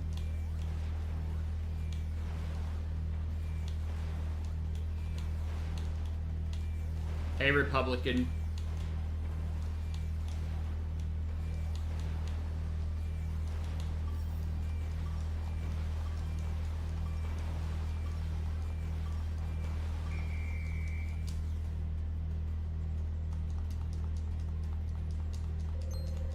Yeah, but then you see his character develop in the Cell saga of, like, Cell games, everyone working together, and he's wondering, why do they think it's going to make a difference? And he just goes and tries it, and it does make a difference. It stumbles Cell, and Gohan's able to defeat Cell. But a lot of people miss those small details, that Vegeta had a helping hand of defeating Cell.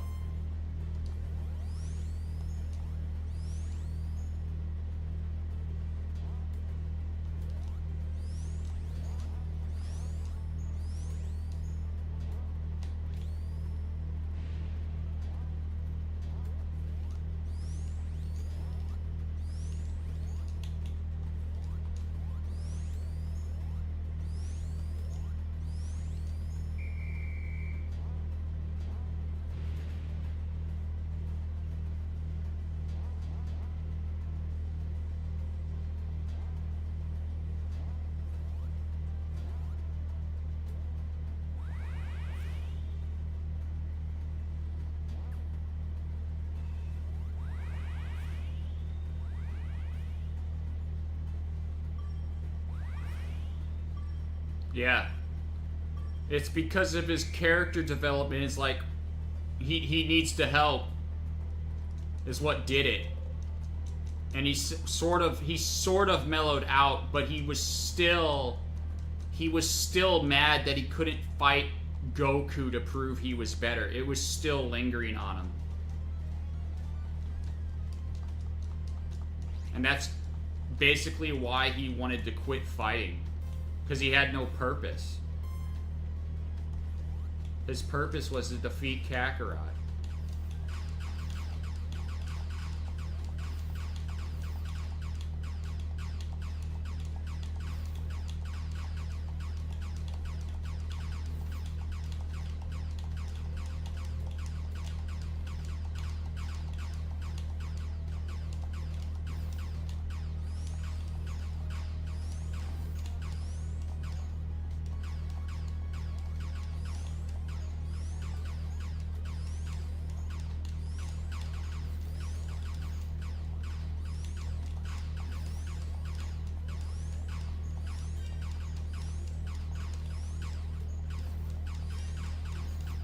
Yeah.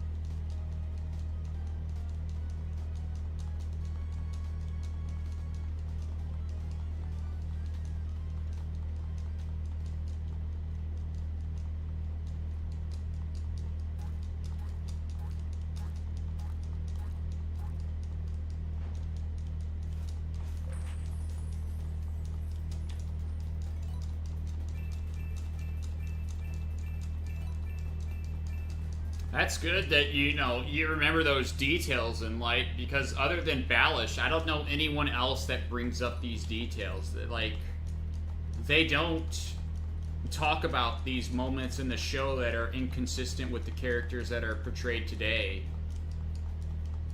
They just let it happen, you know? They act like they're big fans and they'll, oh, that's my boy Vegeta. It's like, but like, he's going backwards and Goku's just not Goku. Goku's the worst character in Super, and he's my favorite character in Dragon Ball Z. He's the worst. It sucks.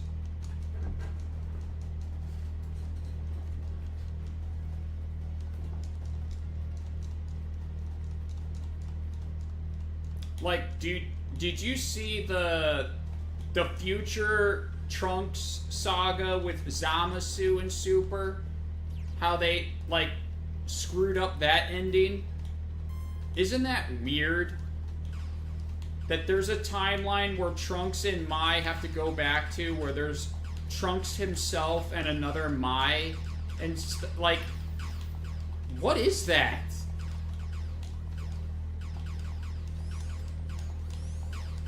Like, they don't show it, but that's how they explain it.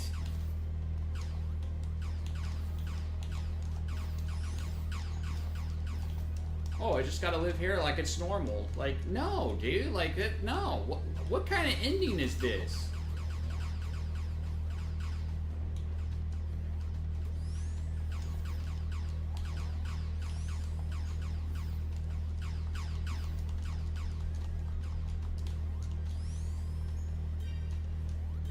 Mary is just a regular human like us. Of course she's sinned because she aged and she died. See, the thing is, like, if you had no sin like Christ, you wouldn't age and die. So, what I believe, like, technically, since Jesus couldn't sin, since he's God, he could have lived forever. He wouldn't get old age.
Okay, well,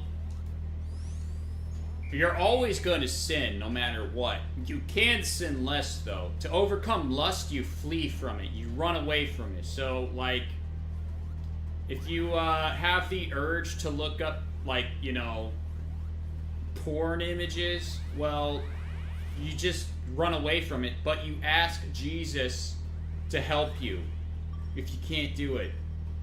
But ask Jesus to help you. Act like he's right next to you. Ask him to help you and run away from it. Just don't look at it. You run. You flee. That's how you overcome lust. Sin, I mean, you sin less with Christ in your life. So you love Jesus, well, you're going to sin less. He says, love the God your Father, our heart, all your soul, and love your neighbor as yourself. If you love him, you obey his commands. So you love Jesus, you obey him more. So it means you sin less, but you'll still sin because you're a sinner. You're just a saved sinner because you put your faith in Christ. And since you put your faith in Christ, he gives you his righteousness, which makes you good with God.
Yeah, I've been a fan of Dragon Ball Z since it debuted on Toonami.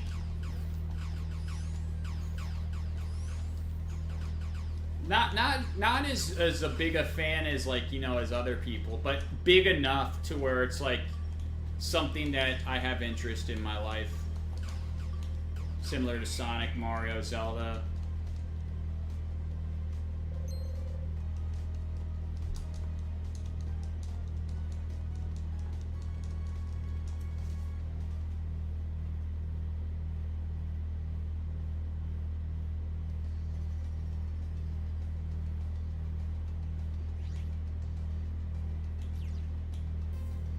Yeah, it's weird, dude. Like, he goes to a timeline that's not destroyed with another Trunks and another Mai.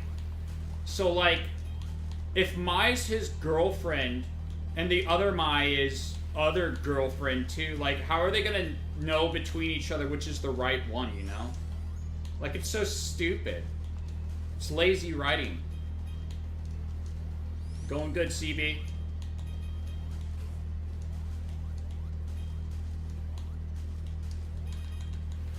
Yeah, preaching the gospel, it is proof. Yeah, exactly. A lot of people preach it. But then again, you know, the people that don't believe it are going to use arguments like, well, Muslims preach their religion too, and so these other people.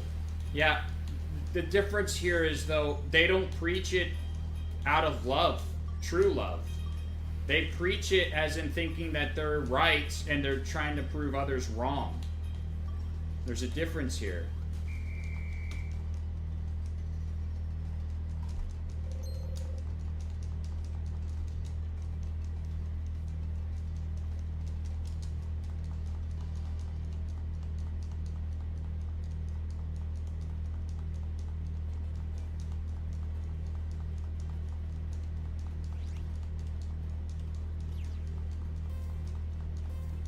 Like, one of the biggest, like, red flags is simple. The Muslim believe the Torah. It says God is the only one that can judge the world. But in the Quran, it says that Jesus is going to come back and judge the world. Like, put 2 and 2 together, dude. What is that saying? It's saying that Jesus is God, dude. Like, why? Why do you excuse that? It's not a mistranslation. It's not a specific way that's being read. It literally says Jesus is God in that way.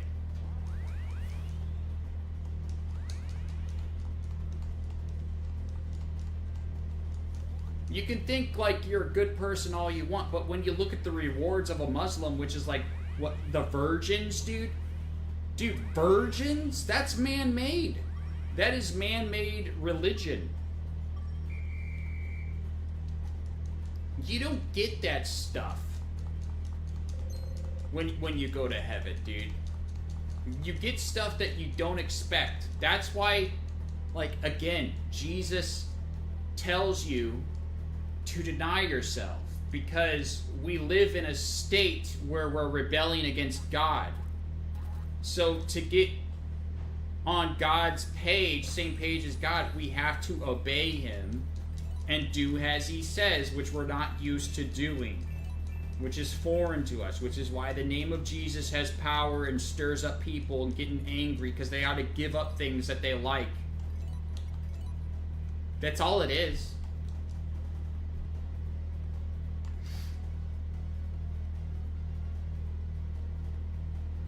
People don't want to accept the reality that everyone is evil, and the only way you can be good with God is to accept Jesus Christ as your Savior and Lord. Everyone's evil. Everyone's equal. Everyone's a sinner. You can't be good with God by doing good things. You can't be good with God doing another way. It's through Jesus.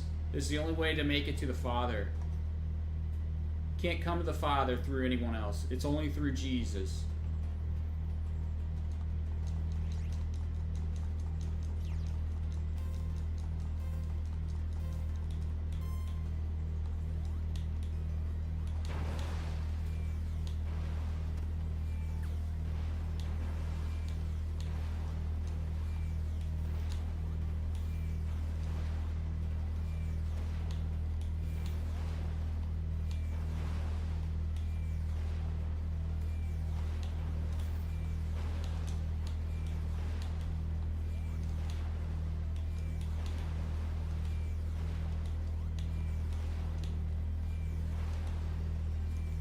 Oh, nice.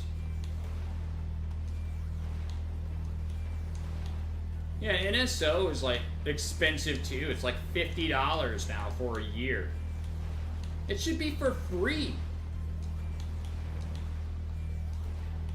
Or at least like 20 bucks like it was before. What, 50?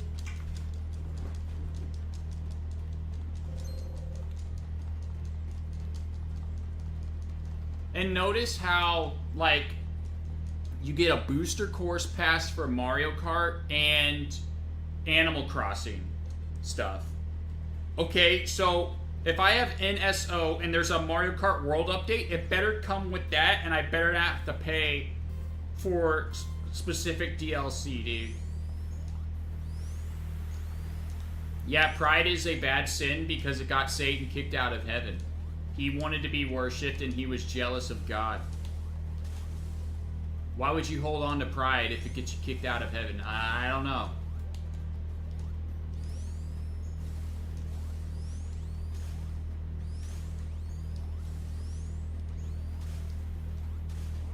And pride also is, pride is also like, you think you're going to heaven, but you think this person's not going to heaven.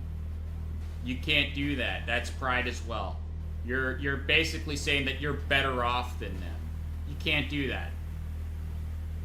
Doesn't matter what, bad things and evil things they've done. You can't do that. It's pride.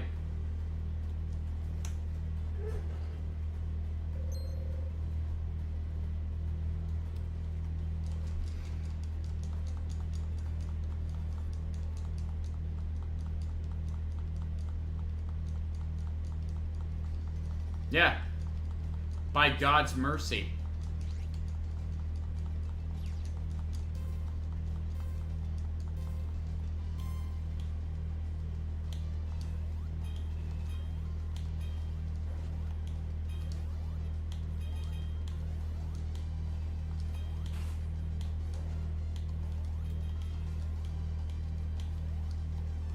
Of course, because a lot of people reject Christ. That's just the reality. It sucks. And you know, Christians aren't perfect either. We make mistakes, we sin. But we try to hold on to our faith in Christ while being in that state.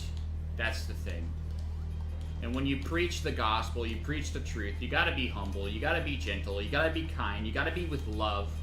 You gotta give everyone a fair, equal chance no matter what they've done. It doesn't matter what you think in your morality, what they've done is like unforgivable. It only matters what God knows is unforgivable, okay? Not what you think is unforgivable. You live by God's morals, not man-made morals. Like an example is, man-made morals is not supporting, like, thinking that it's evil to not support a gay marriage, okay? That's man-made. They think it's evil. It's like, oh, you're being so inconsiderate and stuff. But, you know, okay, it's right not to support that because that's not how God designed man and woman. And it's not, you know, homophobic either. It's just the truth. I care about God's morals than your man-made morals.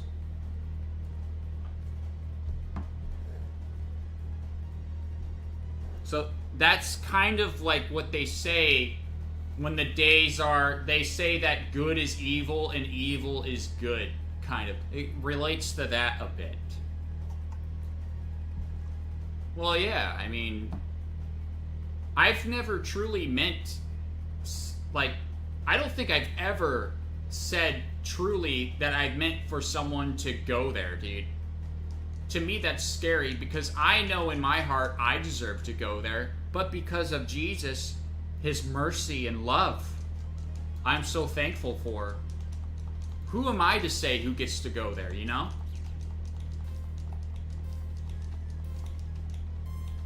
He forgave me for all the stupid filth that I've done. Who am I to say who can't be forgiven and who should be forgiven? That's why you can't be a hypocrite. You can't be a hypocrite. It's important. You gotta show love even to your enemies. Oh, you don't show love to your enemies because they did this and that to you? Well, Jesus says shows love to your enemies. It doesn't matter how you try to convince yourself that you shouldn't love them. Jesus says to love them. Don't make excuses. And the way to do that is to recognize them as yourself. Lost just as you were before, you know, you found Jesus.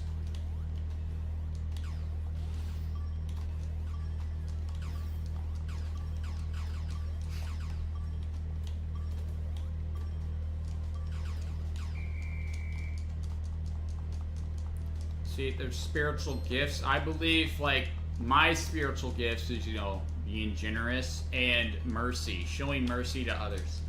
That's my spiritual gift. So, you know, I'm gonna do what my purpose is for spiritual gift. When it comes to doing an earthly job, I don't even know. God will give me something.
when you talk about scriptures, it's good to use scripture to direct one's path, not to condemn them, not to use it as a weapon. You use it to correct their path. And if it convicts them, they'll feel it in their heart. And that's why the truth is a double-edged sword. It can be good, and it can hurt.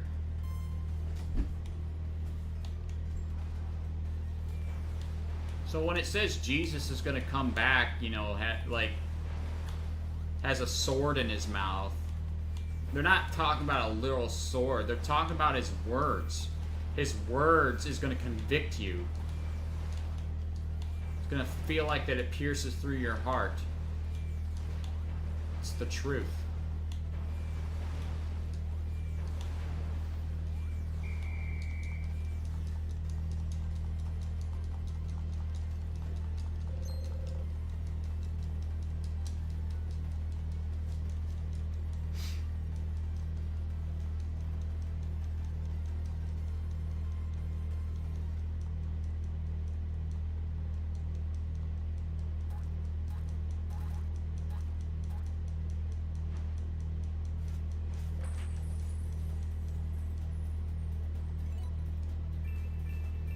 That's so stupid how it's left on a cliffhanger where Vegeta and Goku get beaten by the villain, dude. Like, they gotta fix that.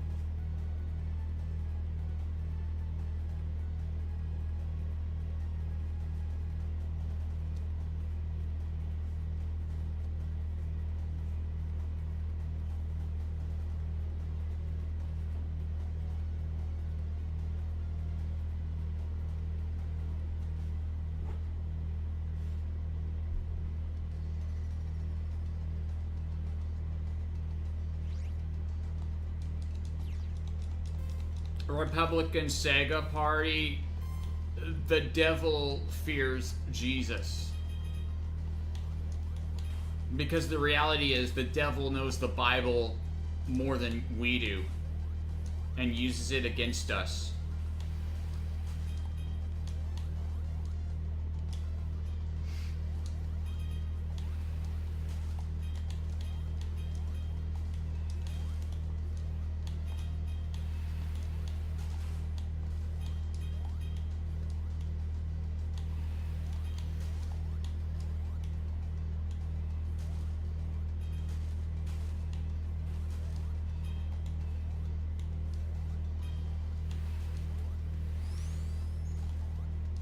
Oh, wow. I wonder if Pan is going to grow up and look like GT Pan. And I wonder if they're going to make her a Super Saiyan.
That's right. There's a bola. You know, it looks like a mini Bulma.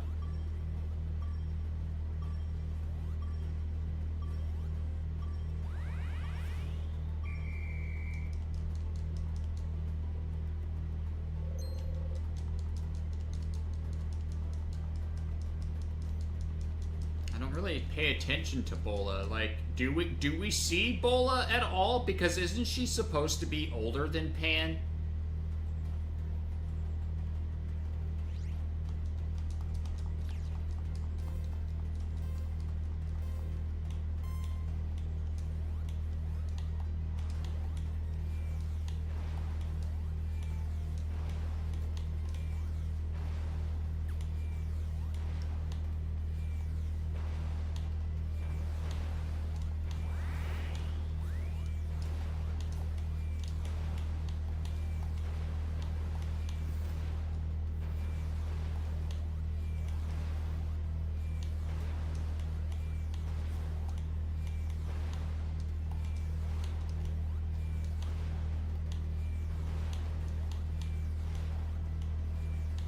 Yeah, he works through people that are not convinced.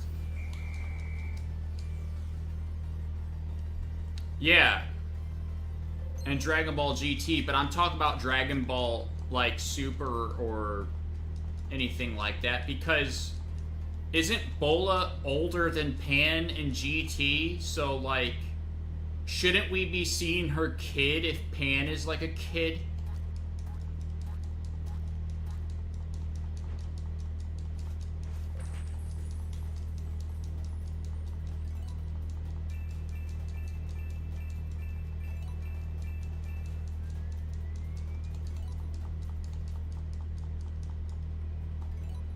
That's what I'm saying. So, like, do they even show Bola at all in Super, or are they gonna retcon her as younger than Pan?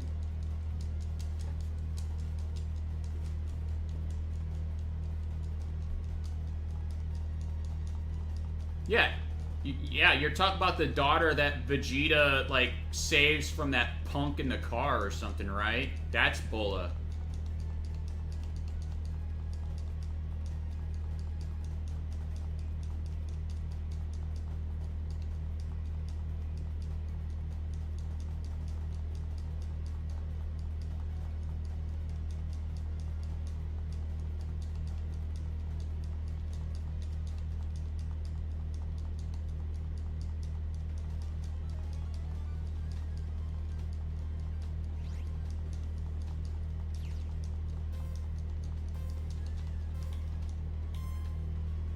So, like, to me, it's weird that we don't see her since Pan is already kind of like a toddler in these panels, and you don't hear anything of Bola or see her kid or anywhere.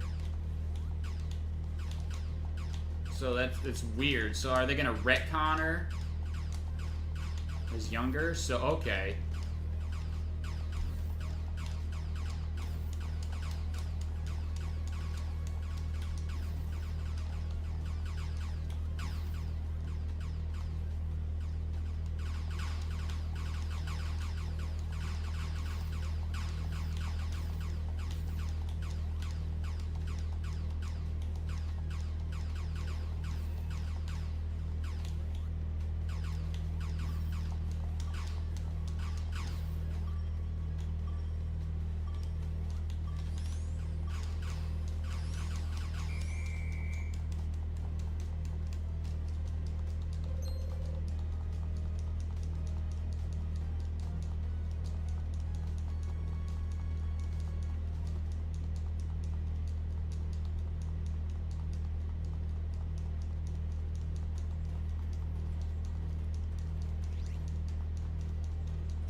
I remember, like, in, like, at the end of GT, it was, like, Goku Jr. and Vegeta Jr., and then they had a movie about, like, Goku Jr. Whatever happened to that part? They could have, like, redid everything with Goku Jr. and Vegeta Jr. and just continued with that story instead of do Super. Because Super's horrible. Yeah, End of Z is canon, dude. Like, why would you not say it's canon? A lot of people say it's not.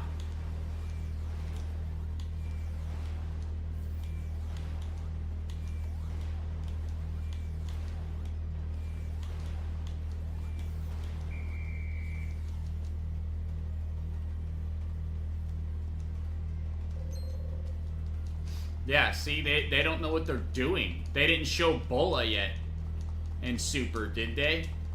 Did they show her as a kid where Pan is a toddler, or what? For all I know, they didn't show Bola at all. Or was she? She was a baby. Yeah, she's a baby. Because I remember, like, Vegeta, like, got mad because she was, like, crying or something. And he's like, this is how you do it. Yeah, so you do see Bola as a baby in the Trunks saga, right?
Oh, okay.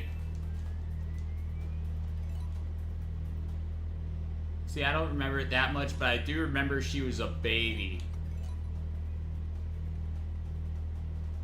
And what was Pan? Well, what the heck?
Dude, I feel like Vegeta is so popular as, like, you know, an anti-hero that every other series is basically copied off of that kind of personality because he became so popular.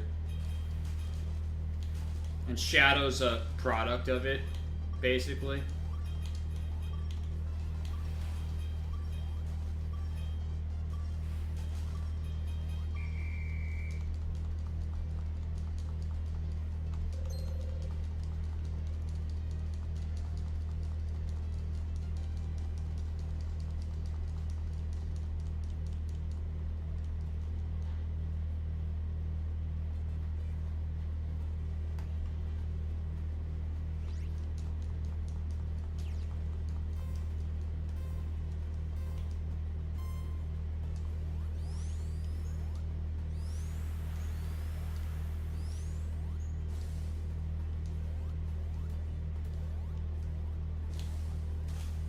Dude, we still don't have Sonic Rumble out. Dude, I'm gonna finish this whole thing, at least my goal on this game, before Sonic Rumble comes out.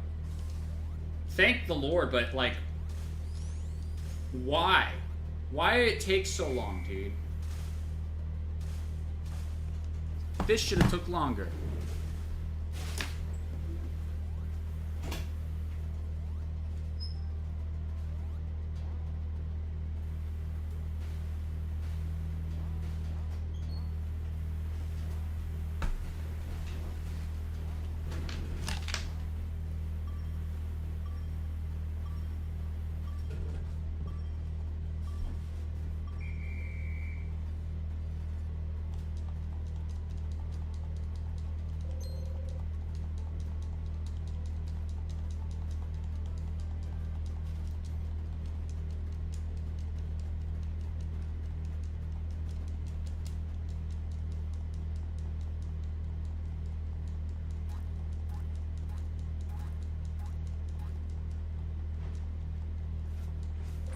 Is this 85?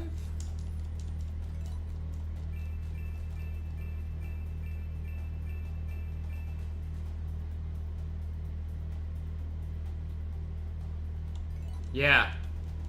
His name should be Hercule, not the other name. That other name is stupid.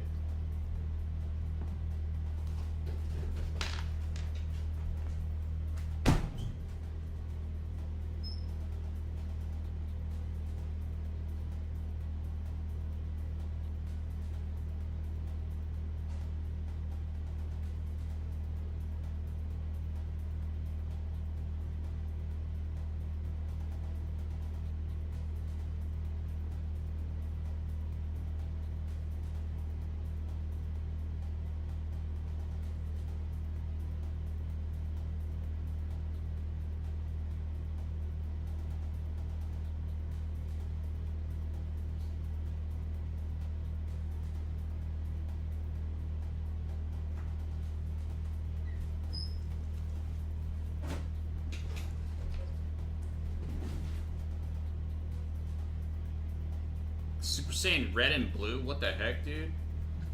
You mean Super Saiyan God and Super Saiyan God Super Saiyan? I mean, I think the Super Saiyan Blue is dumb. And then Super Saiyan God Super Saiyan. Like, I don't like how they did it with the colors, but whatever. Right? It should have been more like yellow hair with different transformation. Or just like GT or something. Whatever. But going for the name Mr. Satan for Hercule, I don't like that name. But considering he's prideful and he's a liar, it makes sense, even though if they didn't really mean it like that. Constantly lies about being the savior and did all this stuff. Always has to lie for his image of pride.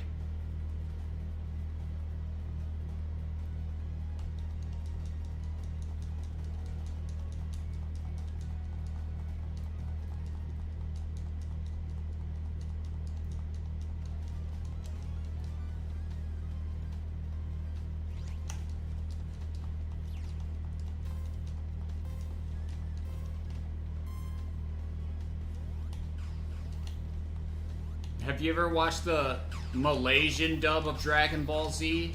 Those movies? Oh my gosh. They're some of the funniest dubs I've ever seen. Especially, I think it's the one where it's like a BoJack.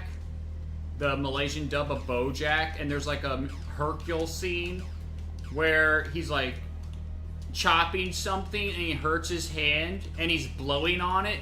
But the people that are dubbing it don't understand that he's blowing at it to make the pain go away from his hand. Instead, they just make him go, ooh, wow, wow, look at the crowd. And then cut off, like, very awkwardly. Like, what kind of dub is this, dude?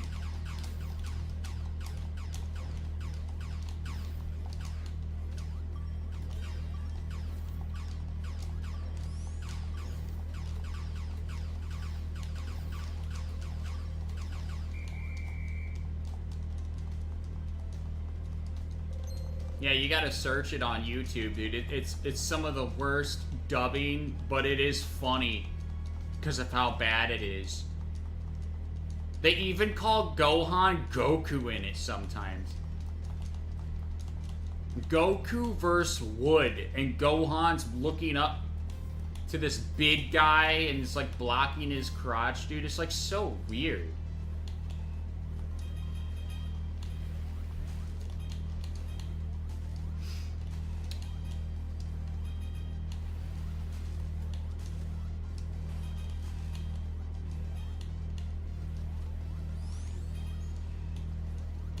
And there's a scene with Piccolo and the Bojack, like he appears, but he's mumbling and the music is so loud you don't even know what he's saying. He's like, and there's like big music going on, so you don't understand what Piccolo's saying.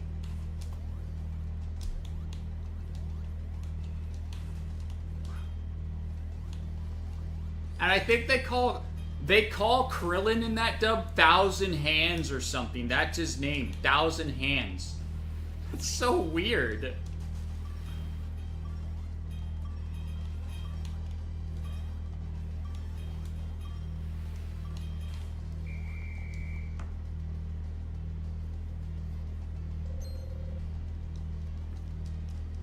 Oh yeah, it definitely is SA2 moment, but worse. You don't even know what he's saying, dude.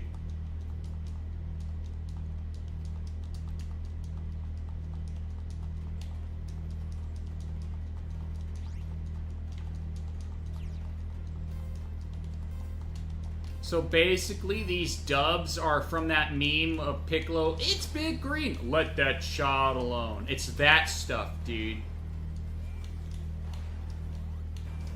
You know what that meme is. Let that child alone.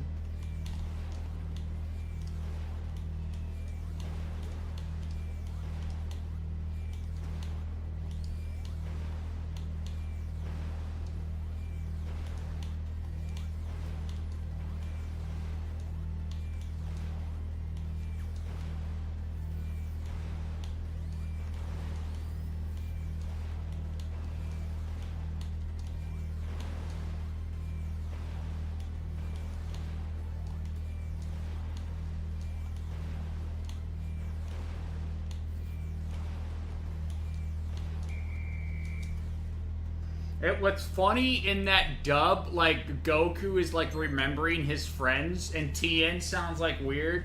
He sounds like Yoda. We're with you. But, like, when Goku's, like, thinking in his mind about his friends and how he needs to save them, he's coughing in his own mind.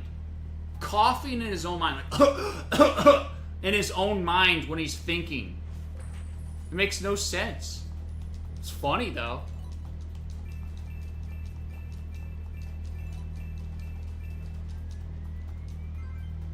$85.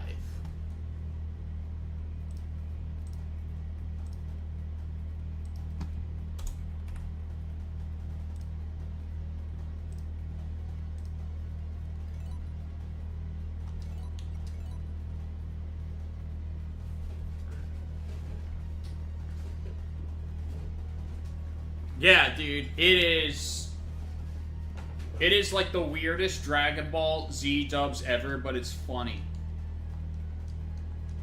There's movies of like the whole thing, and me and Balish watched them all. It's hilarious.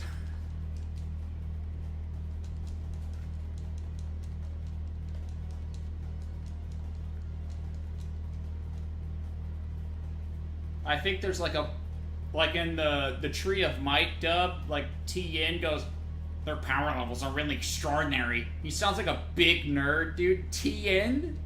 What the heck? He sounds like that? Where did they get that?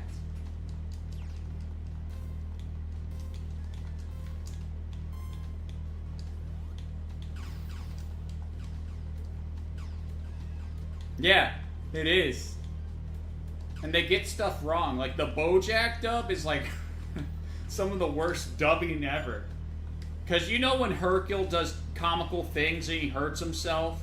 And he has to blow on his hand for it to not hurt? They got that as him wowing at the crowd. Not blowing his hand because it's in pain. I don't know how you could confuse that.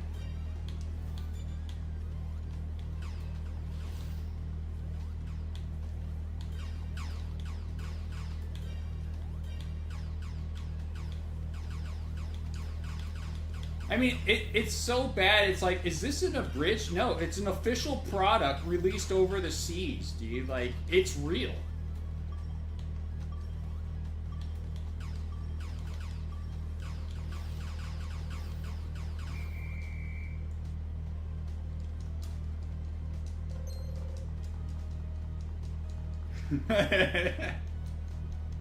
Yeah, Turles.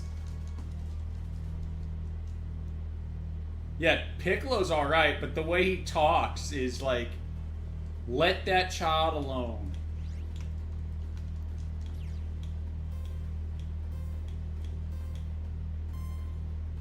I actually like Turles' voice in that dub. It's actually pretty good.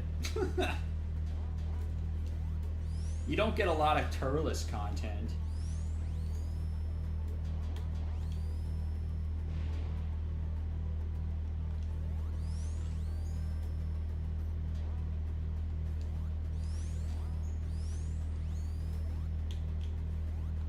Oh yeah, I think they like say it like Super Saiyan Warrior or Super Space Warrior. I don't know what they say. It's been a while since I saw that dub.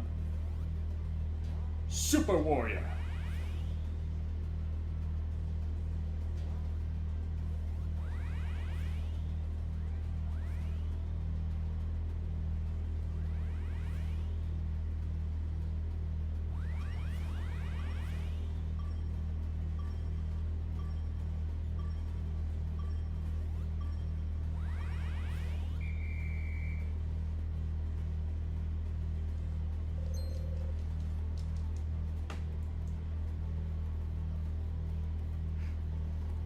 Imagine being a kid and that's your first exposure to Dragon Ball Z, dude. Like, would you even be a fan of it?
Dude, the BoJack one is pretty good too.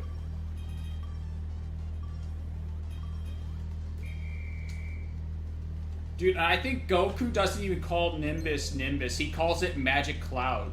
He goes, "Come, Magic Cloud." Like, what the heck?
Thank God for the energy that I have today. If I can get past more numbers. Man, if I could get to 87 today, that would be nice. You get through the 80s in 2 streams, this being the first one. Already be at the 90s, which is the last stretch.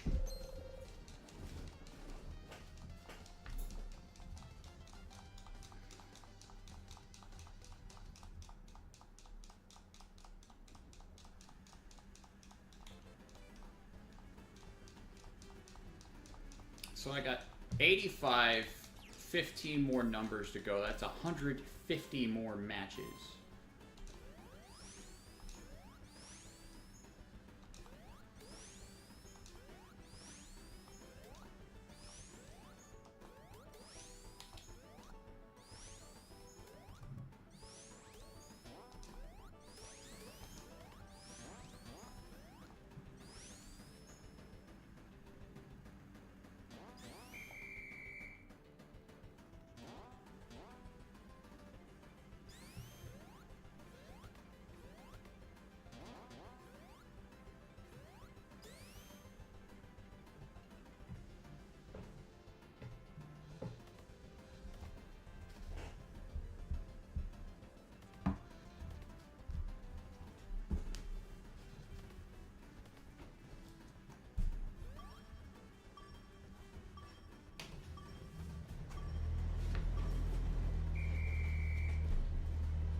Missing that guy.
Yep. I'm trying to get past the 80s pretty fast.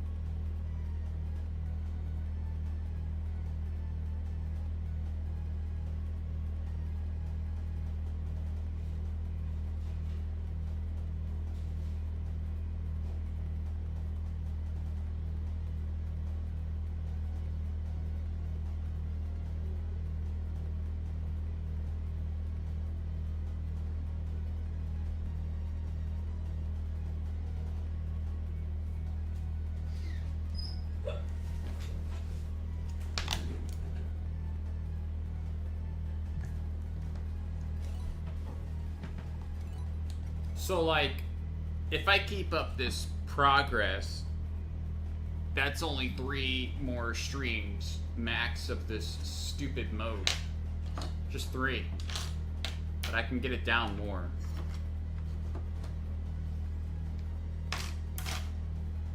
But, like, the goal is for me to try to end this week.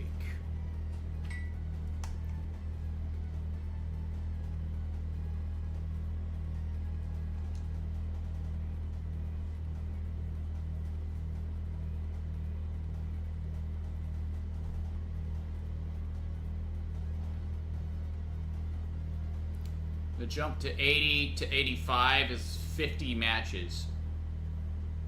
I don't know what's next.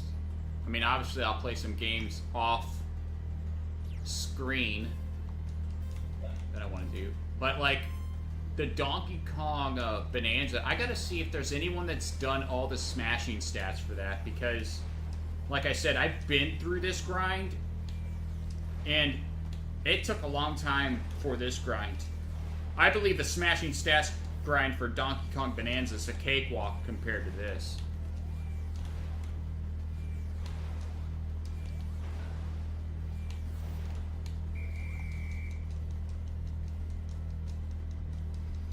I'd say this is probably like the hardest grind that I've ever done in any video game ever with these matches, dude. Like, I guess Sonic Generations 3DS is the close second, but that took me like a week to get 999,000 more. This took me like 2 years on and off, though. I'm not playing it consistent because it's so boring, but since I'm so close, I got the consistency down to play it and the energy to play it, so that's why I'm playing it, because I'm close.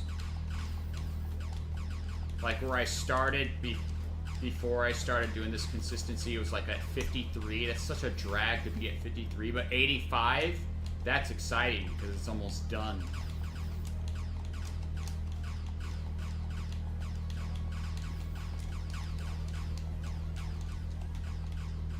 But it gives me the opportunity to glorify God by talking about Christ. Even if others don't accept Him, I can at least say that I was trying to say the truth. But that's their decision. That's their willful decision to not accept that. Even how sad that is.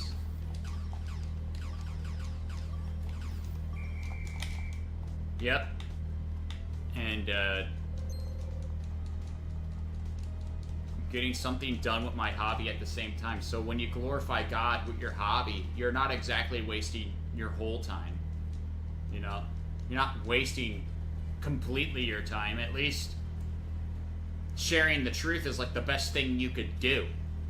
So doing it while you're doing your hobby is just another bonus.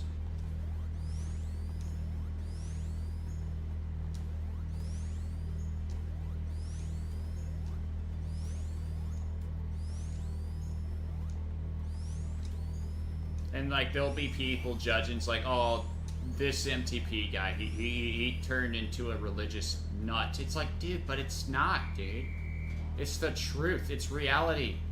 I want to live for the truth. I want to know what reality is. I don't want to live for lies. I don't want to, you know, be excited for something and not be excited for Jesus, because that's wrong.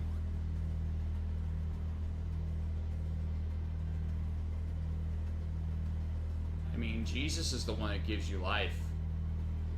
You gotta be thankful for it.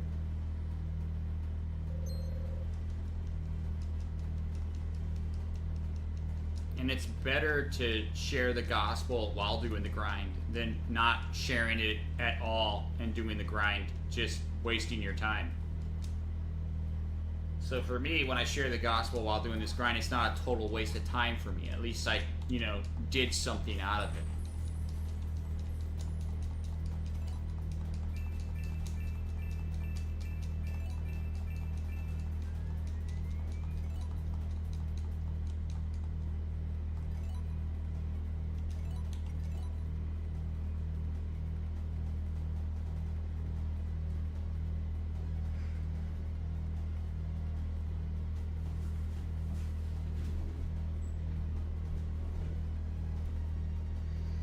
And when I do this kind of thing and people don't agree with it, it's simple.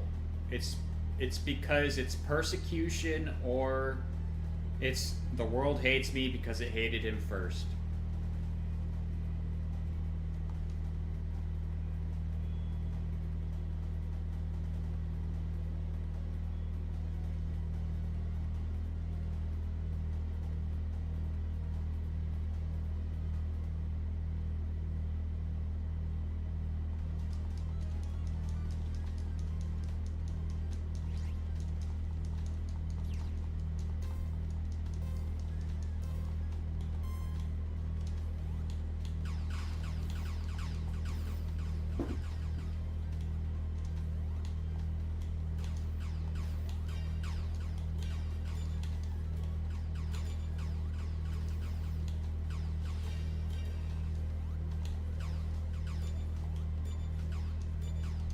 Yep.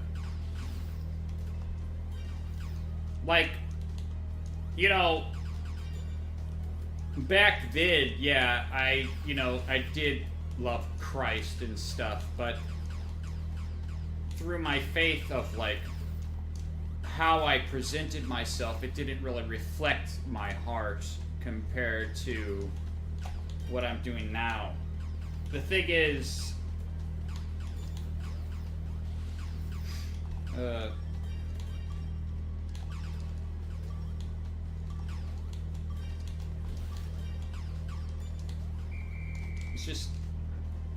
just sucks that people don't see the difference here.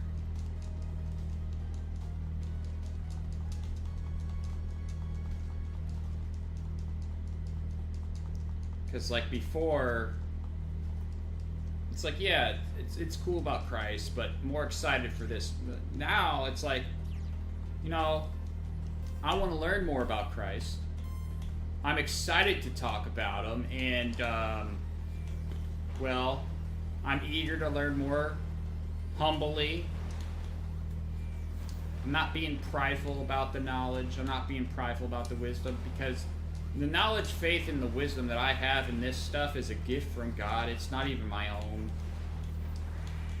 So, I'm thankful for that.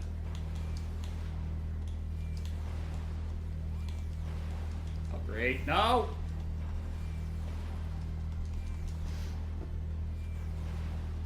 So, like, when you're a Christian and you love God, I mean, you enjoy having the opportunity to listen about someone speak about God. Compared to where you're not, it's like, well, just shut up about Jesus and just go on with the game and stuff. It's like, well, you don't really care then.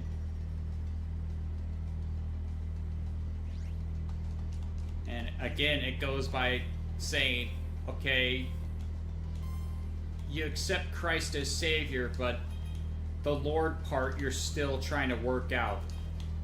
You're still trying to convince yourself that it's okay to do these things when it's not. So the Lord part you're still struggling with, and that's the part that everybody struggles with. The Savior part, that's the easy part.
How dare you?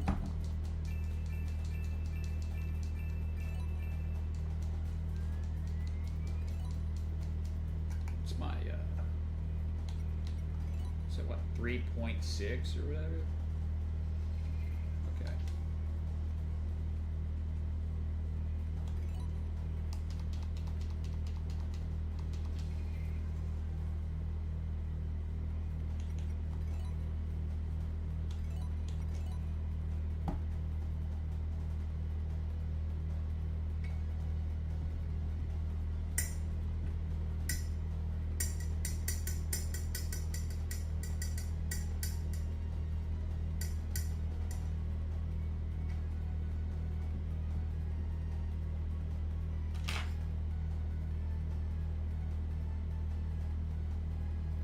And my suggestion is, like, if you have, like, anxiety sharing the gospel, if you're too shy to speak to people in a public, well, wear clothing.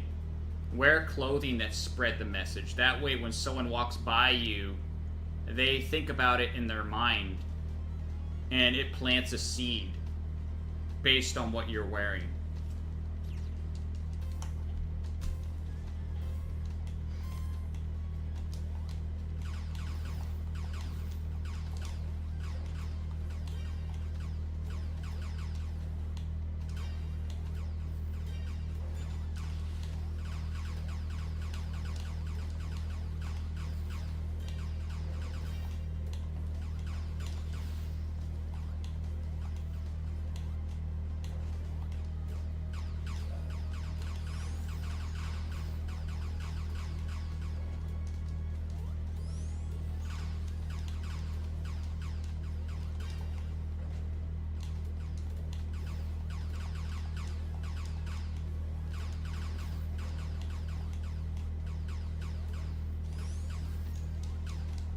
Yeah.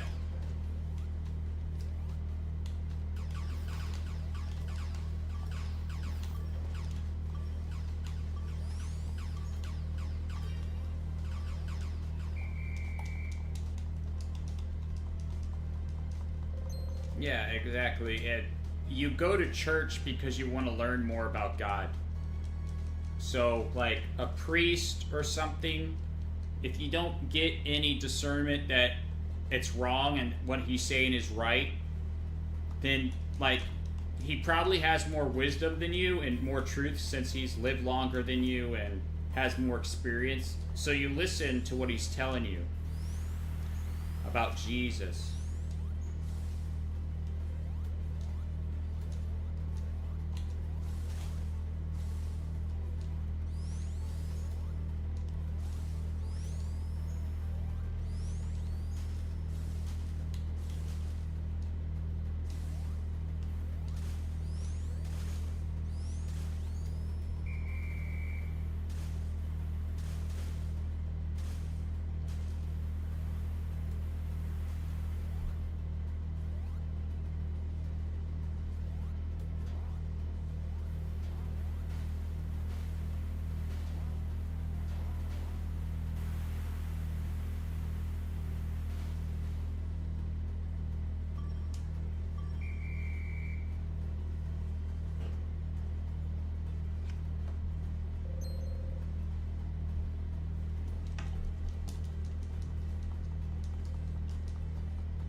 A lot of people think it's like disrespect to talk about Christ, but it's like, it's not disrespect. I mean, it's basically speaking the truth that you're unaware of.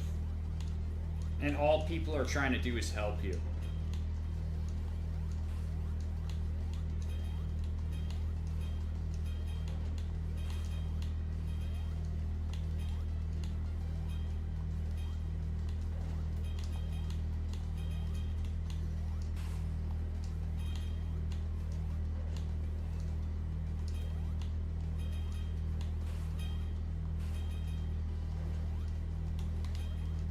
See, I don't like living in this world full of lies, but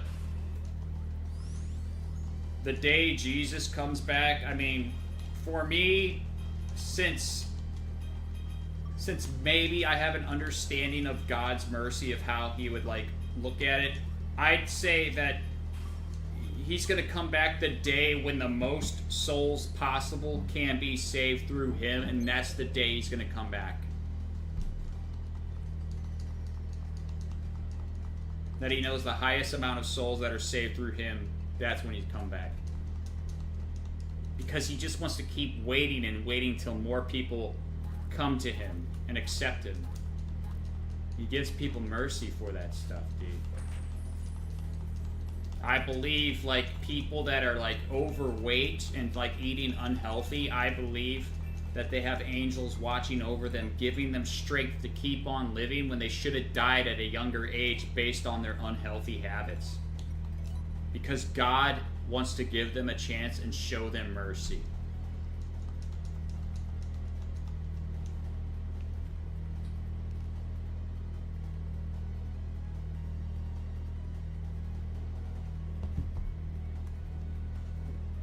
And it's really sad to me that people can't open up their eyes spiritually and see what's going on. They only see what's in this world. They only believe what's in this world. But why would you take words of man that live just as long as you do as fact compared to the origin of reality?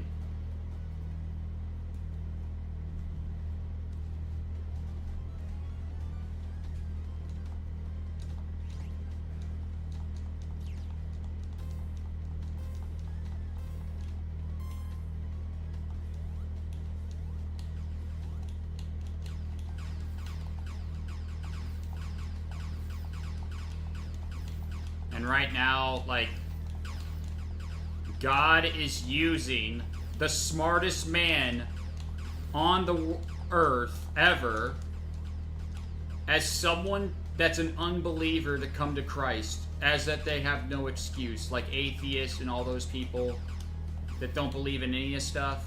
He's using the smartest man alive to bring those people to him. It's like, this guy is smarter than you. You have no excuse to say what he is saying is wrong.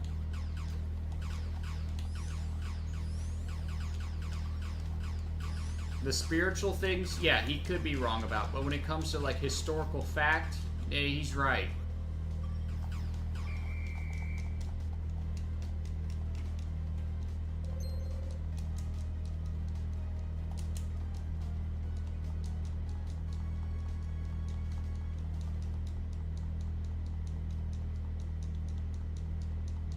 And people don't see the Bible for what it is. I mean, it's basically a history book.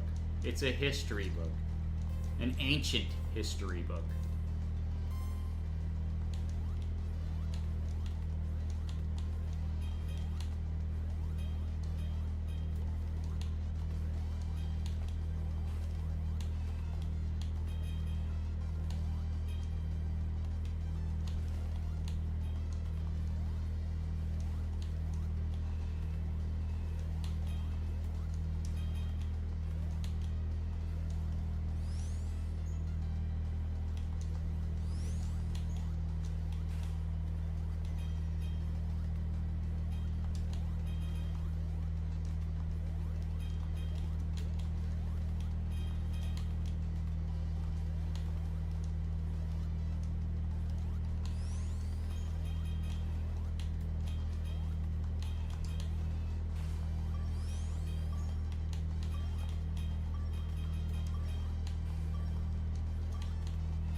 come on, dude.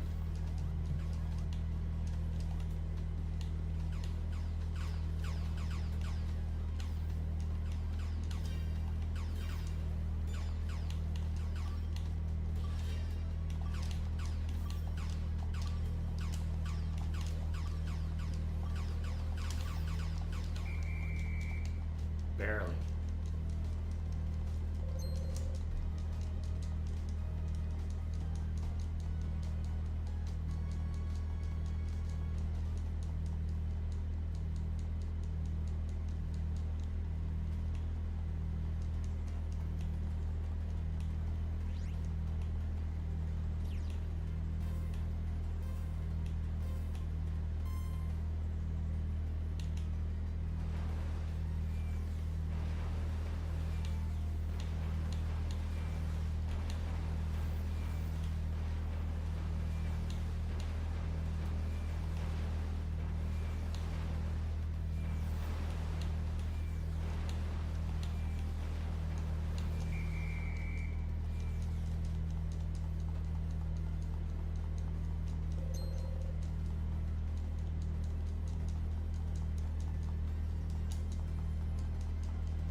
Yeah, it is.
Kinda. Depends what you're angry at. What is your anger towards? Is it towards getting revenge on someone? Or is it righteous anger because you've been wronged? But the thing is, righteous anger is someone doing something wrong, like abortion. Yeah, you're angry at that. That's righteous anger. Righteous anger with Jesus turning over the tables means he has authority. When someone's angry at someone, they're not necessarily being righteous anger. Sometimes it's like revenge or just trying to prove a point that you're right and they're wrong and that their behavior's wrong. And the reality is, righteous anger is you want them to stop doing that, but you also want it to come out of it where both sides can leave happy.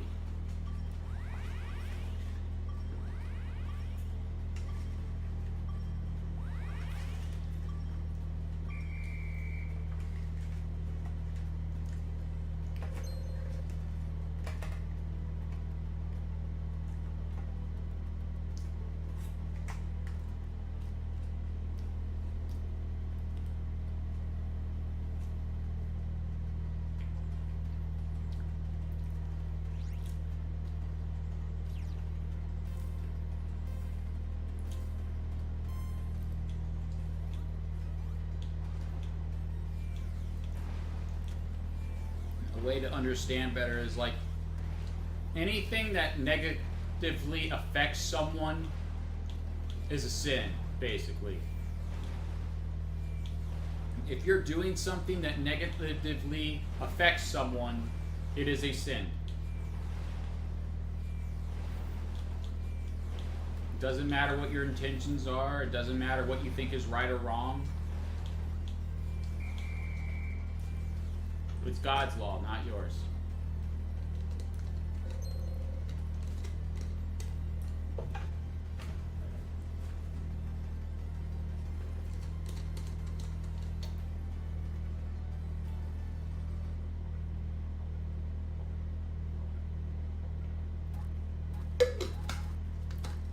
You see,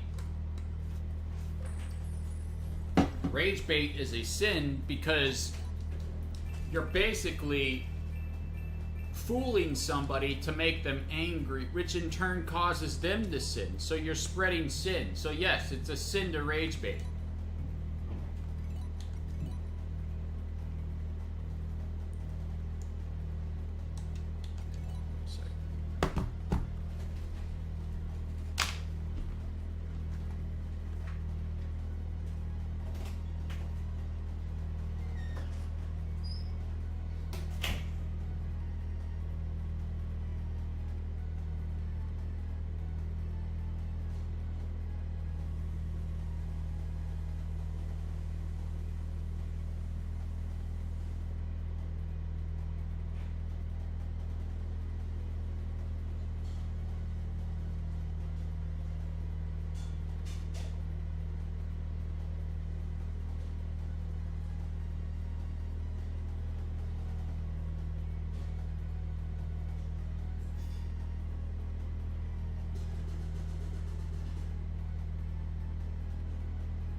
You don't have to follow the Old Testament laws.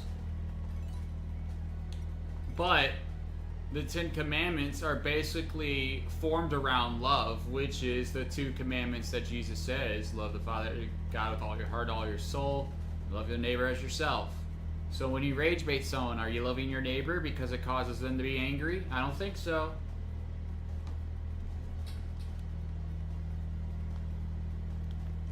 Hopefully 88. I think 88 is a good place to stop, but we'll see.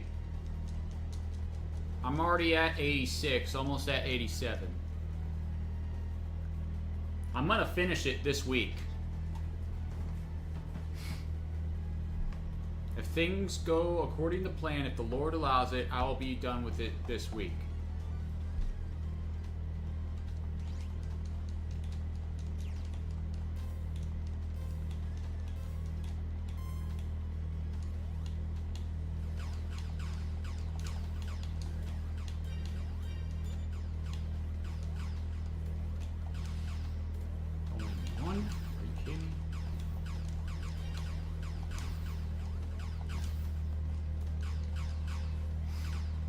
Oh, nice. So you beat the worlds all with all 5 characters then, and that's what the world you're on, right?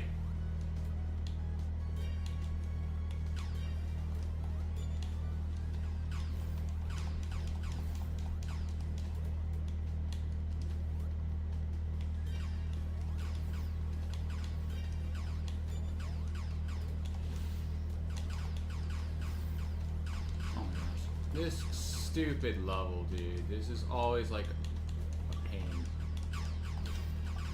Yes. Okay, second's good then. Second's good. I'll take second. Get away from me.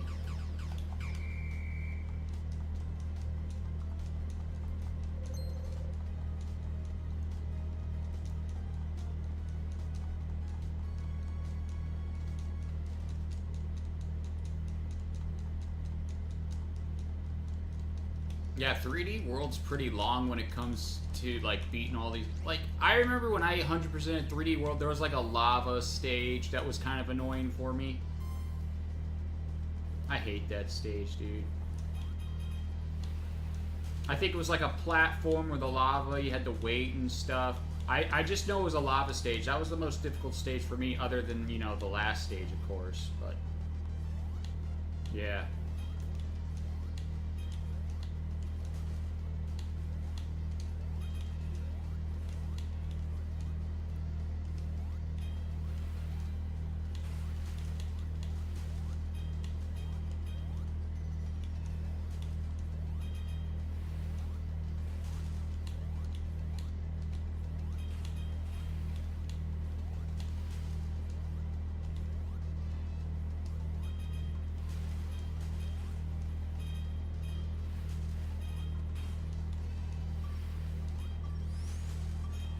Yeah, it could. I do like playing Mario.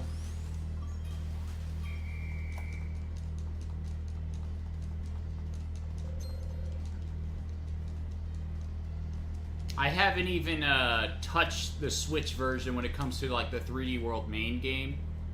Only Bowser's Fury, because I beat it on the Wii U.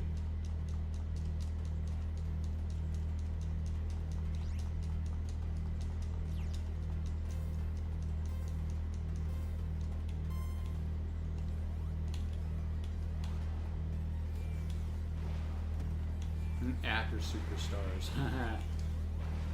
Get this SuperStars game out of here. It's an okay game, but it's not good enough to play for this many hours.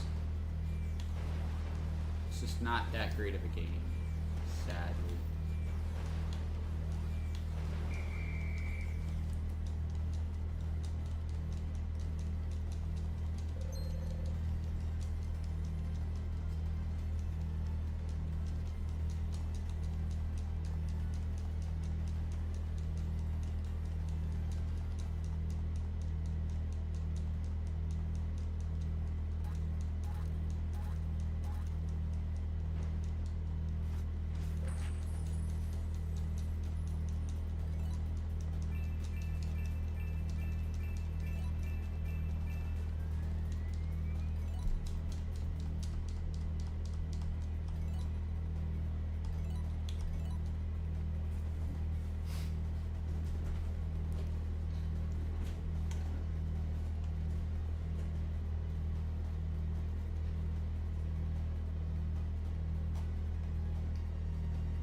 Yeah, and if it does it, I'm done, because I'm not doing any more.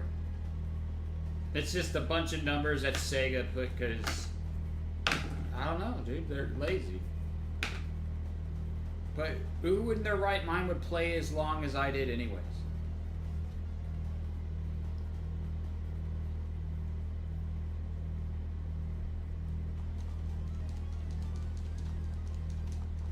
At least I get to finish this before Sonic Rumble comes out.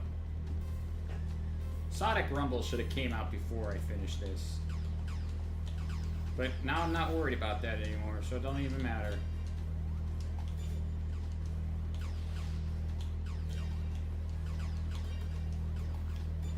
When you get, like, almost done, you gain the strength to keep going forward and do a lot more than you can normally do.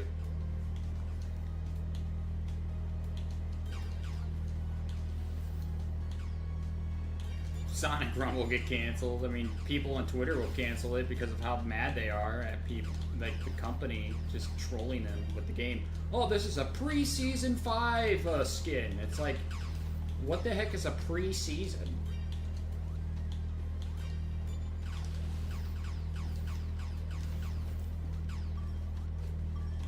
Sonic Racing Cross Worlds is going to come out before Sonic Rumble, dude.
It's getting close to September too. Like Sonic Racing Cross Worlds better have classic Sonic.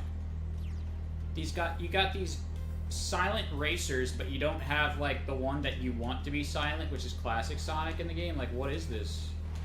What is this logic?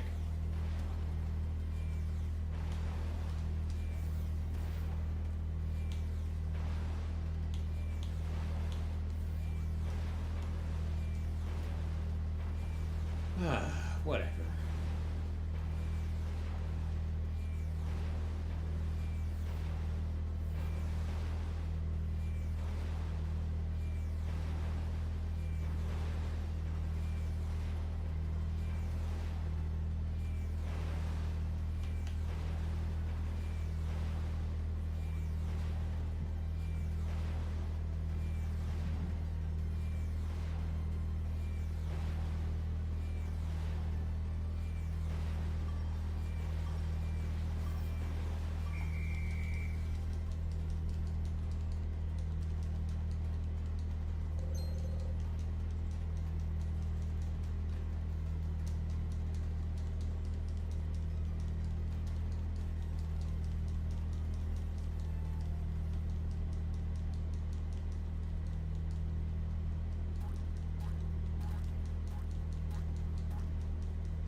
Yeah, there's 8 worlds, right? And then there's like a special world. I forget.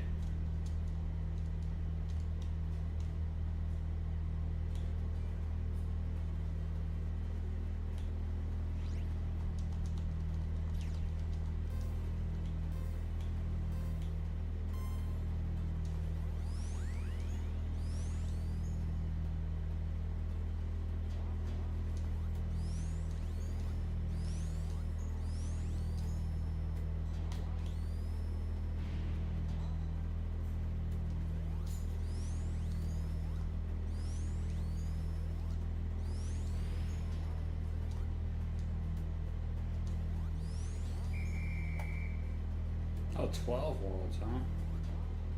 Man, I forget. I didn't know that game was that long.